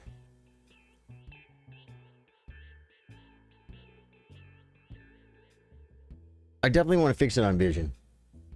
And it's funny because that is so weird. The board was a different size a second ago, wasn't it? Either way. I'll tell you this, what I can do. The Warrior Warlord, I can show you, maybe after Vision Trainer, I will show you some things I know about pawn stuff and tell you a few things. But, and I'm not going to tell you anything that I think. I'm going to tell you only things that I know. Like know from Grandmasters. But specific books, dude, like, when you say pawns, like, what's your rating? Tell me what your rating is. Charlie Reno, hey, Dan Ashley, how you doing, man? What happens when you... Okay, got that one. Yeah, I will. I feel like there's a book, but it's coming. It's I can't think of the name of it. But if you're talking about pawn structures, excuse me, like when almost all the pawns on both sides are on the board, you're talking about like that? Or are you talking about like end games when there's only a few pawns? Because it is such a vast topic. That topic of pawn play is not usually covered opening, middle game plans, end game plans, tricks and traps, all in one book. I'm not saying there wouldn't be. You started recently. Yeah, there you go. Okay, good. That gives us an idea. A great way is study endgames. Because pawns are in endgames, and almost every endgame has pawns. And what's the goal in the endgame? Is to make a queen, right? So there's a ton of pawn play in endgames. Endgame is more important. You should be studying endgames, the Warrior Warlord. I've just recently learned this, that you should be studying endgames for a few reasons. But one reason is, and this is what I learned recently, I never heard it put this way, but it seems to be common knowledge, and I didn't know. The way you have to think and study and analyze when you're doing endgames, it will make your chess brain better. In addition to the difference between the top players and people 100 points lower than them, it's a lot of times be the endgames. I told, you know who Hans Niemann is and Eric Rosen. Some of you have heard the story before, but I'll say it again. It's a short one. I was in St. Louis watching Hans Niemann play Eric Rosen. Right there. They were sitting there on a board and they were playing chess. And Hans Niemann, the super grandmaster, said, how do you beat an IM in International Master? That's what Eric Rosen is. He said, how do you beat an IM? You drag him into the endgame. And he traded a bunch of pieces off and he made an endgame. And then you know what he did? He's just better. He's just better. Like, for instance, I was losing the endgame, and somehow I got a draw. Do you know what I'm saying? And that's because I played it probably slightly better than he did. You know what I mean? MVL, a top super grandmaster, not quite top today, but close. He was playing Anna Kramling. Or no, he wasn't playing her. They were watching some other people play. And she asked MVL, you know what Anna Kramling is, right? She said, how do I get my rating up? And he said, well, end games are easy points, right? End games are easy points. If you want your rating to go up, study end games, your rating will go up. It's that simple. I mean, if you study anything, your rating will go up, to be honest, but end games, yeah, you should be studying end games. Everyone says that. Hey, Dual Panza, thank you, brother. Thank you, man. I'm sure you look cool too, my friend. What's going on with you, Dan Ashley? Charlie Reno? Yeah. She's totally cool. I've never seen her. I saw there's another blonde girl. She was one of the hosts for Checkmate USA versus India. I forget her name, but she makes videos with a lot of those people. But it's not Anna Kramling. It's someone else. And I could have met her too, but she looked like it just wasn't it wasn't the right time to annoy her. Okay, so we're gonna do one because we haven't done one from the white side in a long time.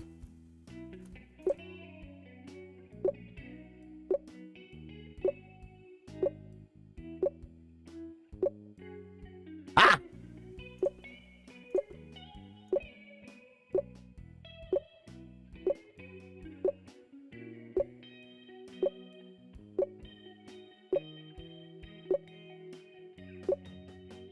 Gosh, that cost me. F2 cost me! 27. My record is 30. That's 27, no mistakes. That's on the white side. Okay, now I'm going to flip it. Because black, I think it's not going to tell me my record until we start. Or does it keep a separate record for everyone? Maybe, let me go out and back in. Out and go to other vision. Personal best is 30, but if I go to black, yeah, my best with black is 23. Monterey is Charlie. What state are you from? I am from the big, beautiful state of California, where I have a huge family that I love, and many of my best friends are there. And all my growing up memories are there, and I love that about California. See, I said something nice. Now, I'm in Texas, and I've been here for 18 years, and I love Texas. I got here as quick as I could, as fast as I could. That's a thing they say about Texas. They say, you know, I wasn't born in Texas, but I got here as fast as I could. And I'll tell you, when you come on the first day, give it a minute.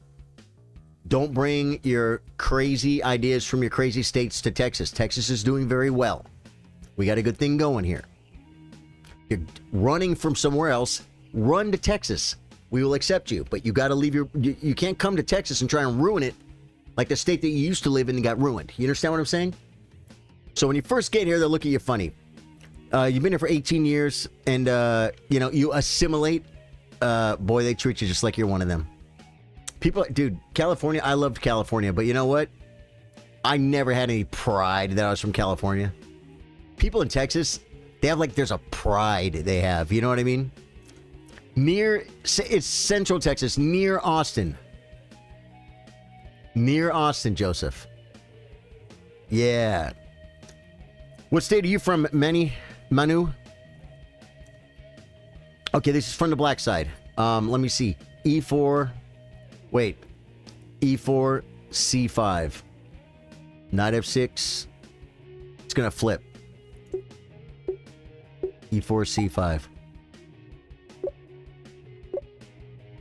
Oh my God!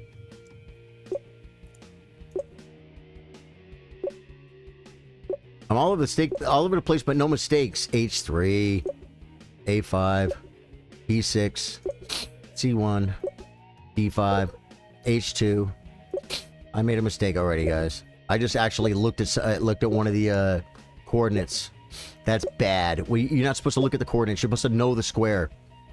Yeah, see, 19 with one mistake. That's bad. Manu says, want to visit California? I'll tell you something, man. The weather is beautiful there. You're from Argentina, dude. Do you know how many people from California would love to visit Argentina? Texas, only the airport. Right. You want to explore the typical American? I think you can find that in Texas. You know what, man? I will tell you this, that the people in California, they're just as typical American as the people in Texas. We're all Americans in California. I mean, we're all Americans in America.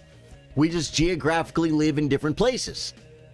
And so therefore, over time, different mentalities come to be. You know what I mean? But we're all Americans, man. We're all Americans.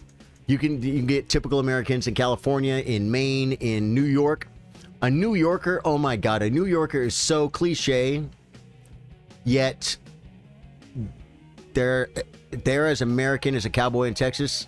as American as a producer in Hollywood. We're all just Americans.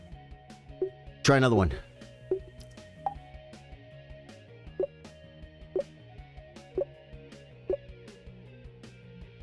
God. 6. That's the problem. That's the problem. I keep flipping the board in my brain. Yeah. D6. A5. E6. E7. B1. A8. H2. B1. Sure. Okay, 19 no mistakes. That was better than last time, right? What is this game? This is chess. We all need to remember that. You're from North Carolina and live it here as well. Yeah, man. You know, I'm from California. So there's a thing they call the South, right? And you've heard of the term Southern hospitality. And I'm telling you, man, there's good, bad people everywhere. But when you're in the South, people are more likely to open a door for you. If you're walking into a store, a 16-year-old kid with his 16-year-old friends are going in to buy big gulps. A lady, she doesn't even have to be holding a baby or be 80 years old. She could be 35. The boy will pay attention. He'll open the door for her. Not every single one. Way, way, way more likely than from, for instance, where I was in California. I'm not saying there's no one in California that would ever do that. There's millions of people that would. As a rule, people in Texas and in places like the South, North Carolina, South Carolina, Georgia, all those places like that, right? There's just a Southern hospitality. It's a real thing. It's not like you try and be Southern hospitable. I think you're kind of taught that as a kid, and that's why you do it. You know what I mean? Like, my dad always taught me to be respectful. And my dad will hold the door open for people, and he would expect me to too, but I wouldn't get in trouble if I didn't. You know what I mean? It's not like it's not one of the things I feel like my dad taught me. My dad taught me to be respectful to people and be just respect people. Be respectful. And that would be if a lady's walking into the store with a baby in her arm, hold the door open for her. Relax. You're not in a big hurry. Your life doesn't matter so much. Be nice. Be polite. Be kind. Step back and say, "Go ahead, sir." In California, most of my experiences there are everyone just wants to get in, get out. They don't care about you. They don't care about nothing. They just want to go. Go, go, go, go, go, go, go. But it's a rat race, man. You know what I'm saying? I'm talking about LA, Los Angeles. Okay, we're going to try this again. Oh, my God.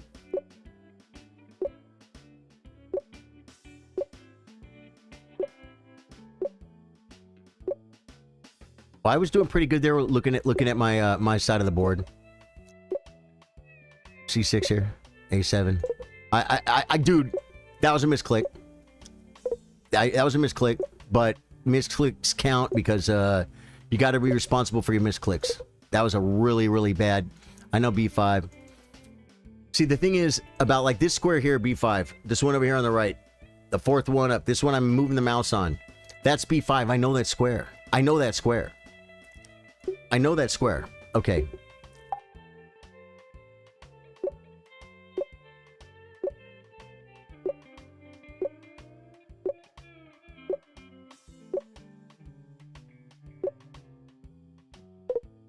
Blew it.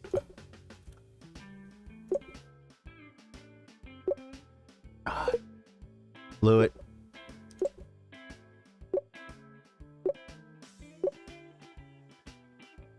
it. Blew it. Oh my God. H4. Nope. C6. Horrible. Okay, that was 19 with 3 mistakes. So that could have been 22. Either way. Okay, we're going to move on to something else here. Manu says, true, man. I visited USA a few times, and it's crazy how we Argentinians open doors for people, and Americans just pass through without even looking at you, or even crazier, they are surprised that someone will do it for them. Crazy how it changes from state to state, right? Now, like, for instance, I'm in Texas, right? And I'm in a bit of a smaller town. And when you're driving, if you're driving down the street, not like a big highway when there's cars everywhere, you're going down like a residential street. And there's a car coming the other way, and you guys, you slow down a little bit, you're just passing each other. You don't have to roll down your window and go, howdy, neighbor. But you know what people do? They go like that. They go, hey. Nod their head. You acknowledge the person. But when you live in like a state where sometimes, it's an hour or two between gas stations if you're driving out in the country, or it could even be 30 minutes. You could be 20 minutes out in the middle of nowhere. No gas stations, no telephones, no street lights, and your car breaks down, and it's a 45-minute walk in the dark, in the wild. There could be boars. There could be snakes. Right? You tend to be more polite. You be kind and friendly with people, because you never know when you might need them to help you.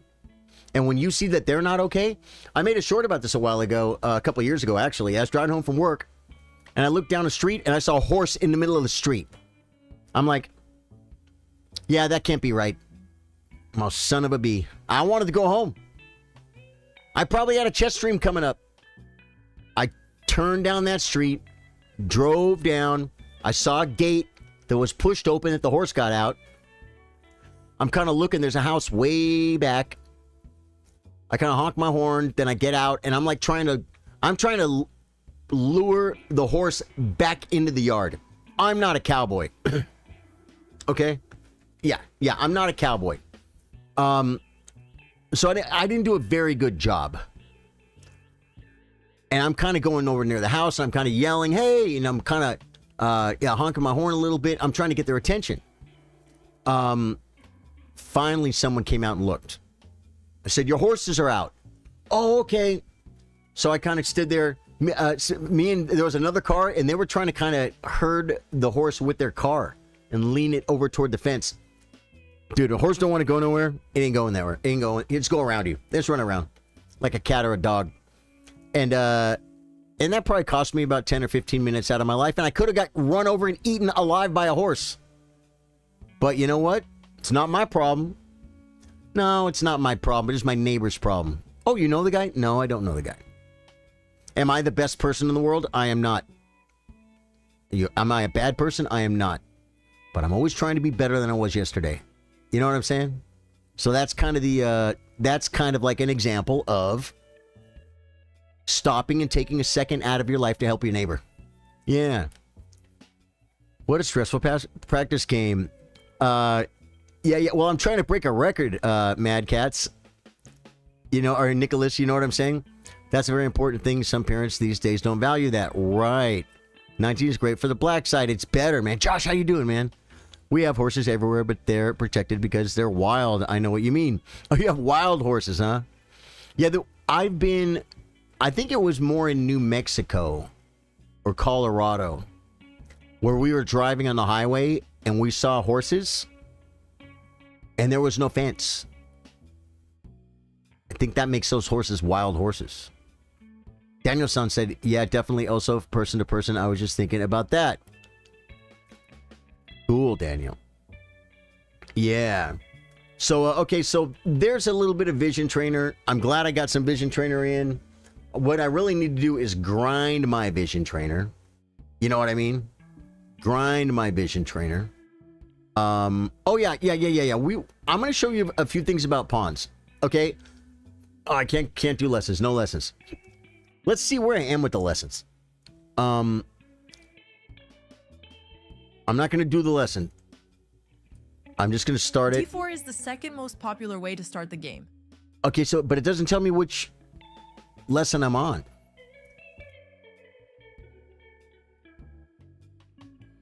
How do you... Lesson library. Next lesson, key openings. It should be telling me learning rank. I thought it would tell me where I was. I've done a lot of these lessons, guys. Guide. No. Learning rank 0. Did they reset my rank or something? Because I've done a million of these freaking lessons, guys. Okay, we have to go to learn. No, we have to go to train and analysis. Okay. They're like, but this would be something. Warlord, you're still here, right? Where I live, it's open range, so horses, cows can go wherever they please. Right. Yeah, there are some roads not too far from me that it says caution loose cattle. That means you're driving on the street and a cow might walk in the street. And you know what happens too? I've heard this and I believe it's true because I've heard people say it. I don't know the exact circumstances, but you hit the cow, you owe some rancher money for the cow. No, he doesn't owe you to fix a car. You're the one who killed his cow or broke its leg. Okay. Isn't that crazy? Is that crazy, guys? Like in California, I would imagine if someone's cow got out and you hit the cow, you're suing the cow owner. It's not supposed to be in a street, right? Set up position. Okay. Let me see. A very, very simple example. And this is pretty funny too because I don't know this. I always have to figure it out. All right? But this is a very simple... Wait, how does it go? It might go here. Oh, we'll put it here. Okay. There's things if you study chess that you will learn. I've learned this more than once, and it never comes up. So I forgot it. But I can figure it out while I'm playing. And that's how some of my end games are. They don't come up very often. I've studied them before, and I learned them, and they should be second nature. But if you don't come up in that position for 4 or 6 months, it's a lot of stuff to remember. That's why kids are really good. They'll just remember it, you know? But if it's white's... Let's say it's white's move here. White can make a move and make a passed pawn. Do you know what a passed pawn is? For starters, do you know what a passed pawn is? Just look over here on the left. A passed pawn is a pawn. You know what a passed pawn is, right? So, for instance, in this position, white can create a passed pawn. If he doesn't take, I push. If he does take, bang, I got a passed pawn. Right? Okay. You probably haven't seen this one yet. And as I think about it, maybe don't learn too much because I'm going to have to remember it. I think you push... I have to analyze it. You push the center pawn. Yeah, you push the center pawn. Okay? Now I'm threatening to go. And if you push, I win. Right? And if you push this way, the same thing, I win. Right? So you have to take. And when you take this way, I come here.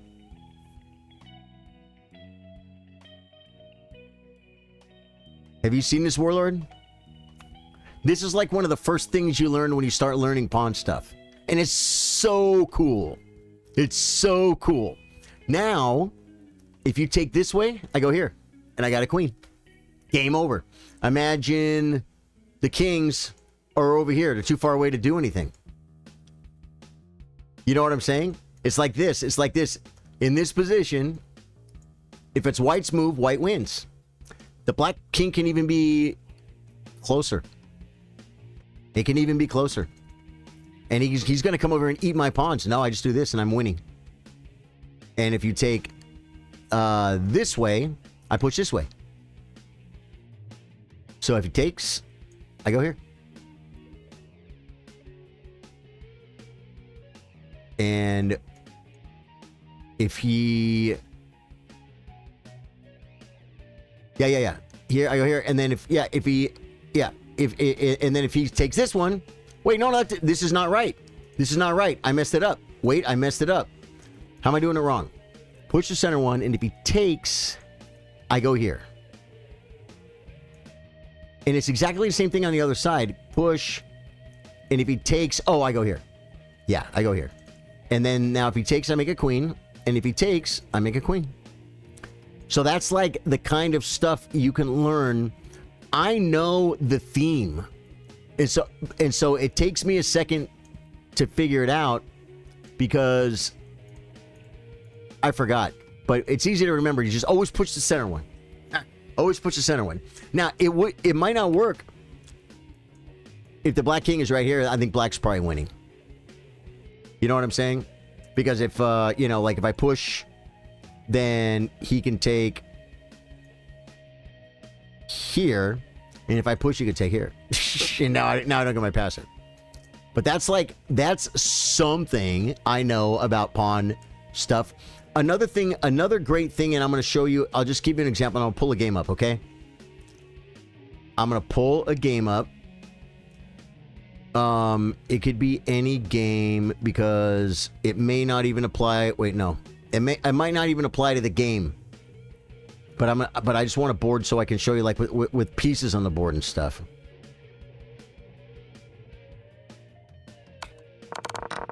FIDE Master David Bassett told us this, and I've heard Grandmaster say it. He's a FIDE Master professional chess coach, teacher.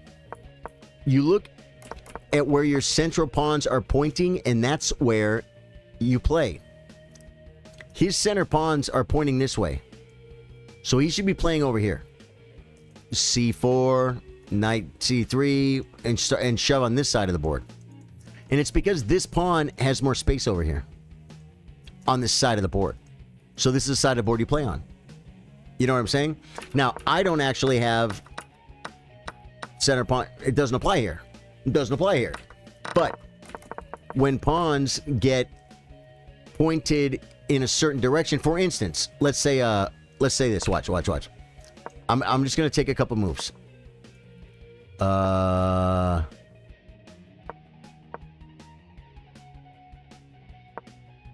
Okay. White's pawns are pointing this way. So white is going to be stronger on this side of the board. So maybe play over on this side of the board. It's not every time hard rule. Do you know what I'm saying? It's just like castling. You should castle. A lot of grandmasters don't castle. It's not the best move in certain positions. But we know if we just castle, we're better off, right? My pawns are pointing this way. So I may want to move the knight. Wait. That's not a good move. I may want to move the, he can do anything. But the point is, I may want to move the knight and shove this pawn. And then start playing this way. You know what I'm saying? And then start going this way. Because my pawns are pointing this way. Because this pawn is controlling stuff over here. Whereas your pawns are controlling stuff over here. Base of the food chain, man. Like when you take here, this is a weakness. It's the base of the chain. This is a weakness too. It's the beginning of the chain. If you can attack this, this is weak. And if you can attack this, this is weak. Right? So like in a position like this, white might start attacking this pawn. Because it's a weakness. Because it can't be protected by pawns. That kind of stuff. That's all just grandmaster stuff, okay? But if you search YouTube videos, you will find videos explaining this stuff.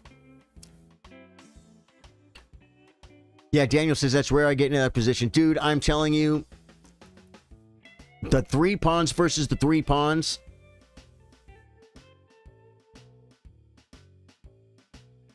I don't know how many times I've seen it that I can remember in my games.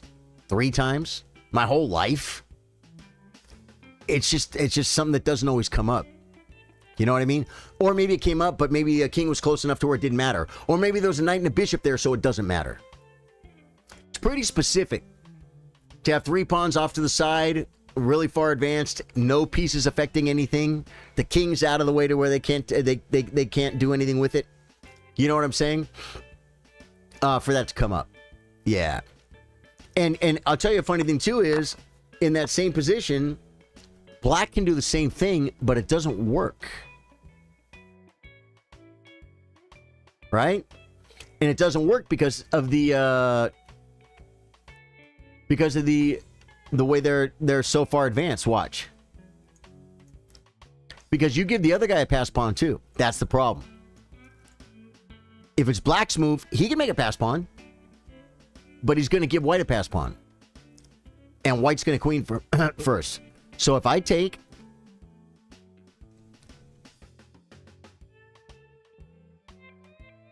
and then he goes here to guarantee himself a pass pawn.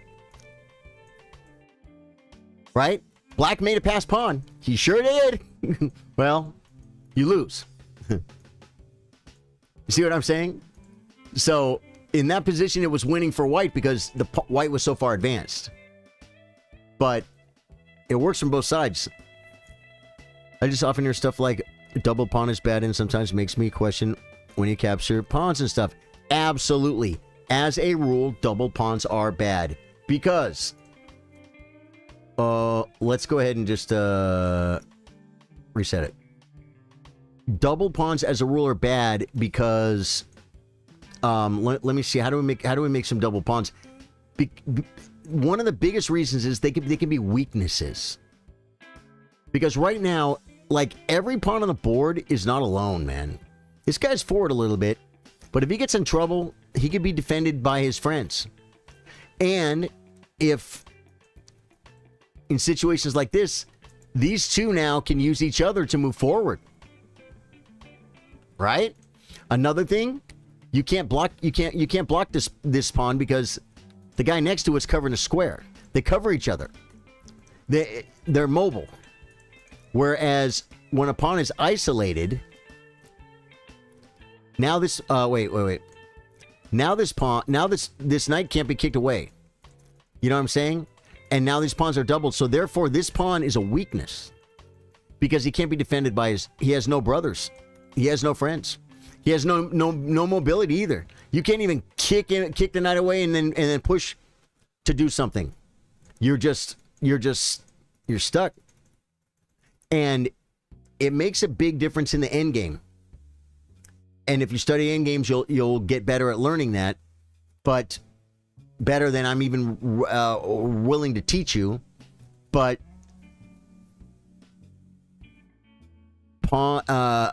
isolated pawns and doubled pawns can be weaknesses, and then you attack. They can be attacked because they can't be defended by pawns, and they're not very mobile either. Because look, this. I mean, imagine this pawn could go for a touchdown. So could any one of these pawns. But this pawn here, he can't go for a touchdown. Any one of these pawns is like, what, 7 moves away from making a queen? 6, 1, 2, 3, 4, 5, 6. Right? This guy, you know how many moves he's away from making a queen? 1, 2, 3, 4, 5, 6, 7, 8, 9, 10. This guy's 10 moves away from making a queen. Because this one's in the way. It's like, there's so many reasons.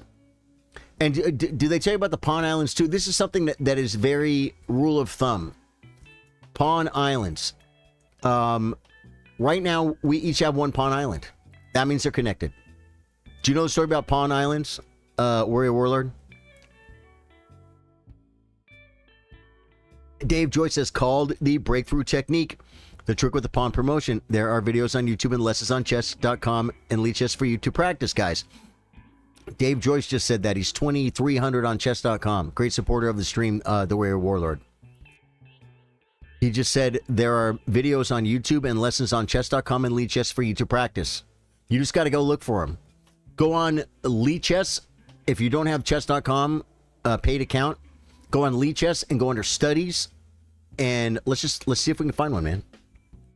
Let's see if we can find one. It's this easy because you're asking so you care. I'm going to go to study. I'm going to go to learn. I'm going to go to study. And then here's all my studies. And I'm going to search pawn. And hit enter. How to master endgames, pawn and queen. Chess coaching middle game ideas. Pawn movement and promotion. The pawn. Pawn 1, understanding the chessboard and coordinates. Pawn weakness. Boost up your chess. There's all kinds of studies here that you can learn stuff about pawns. I don't know if chess.com, let me see, learn lessons. Can I search lessons? I don't know if I can search lessons. Lesson library. And I can't search pawn.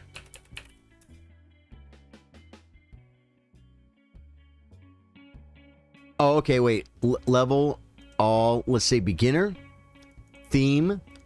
Pawn structure. There's going to be talking about pawns. There's a lesson right there on pawn structure.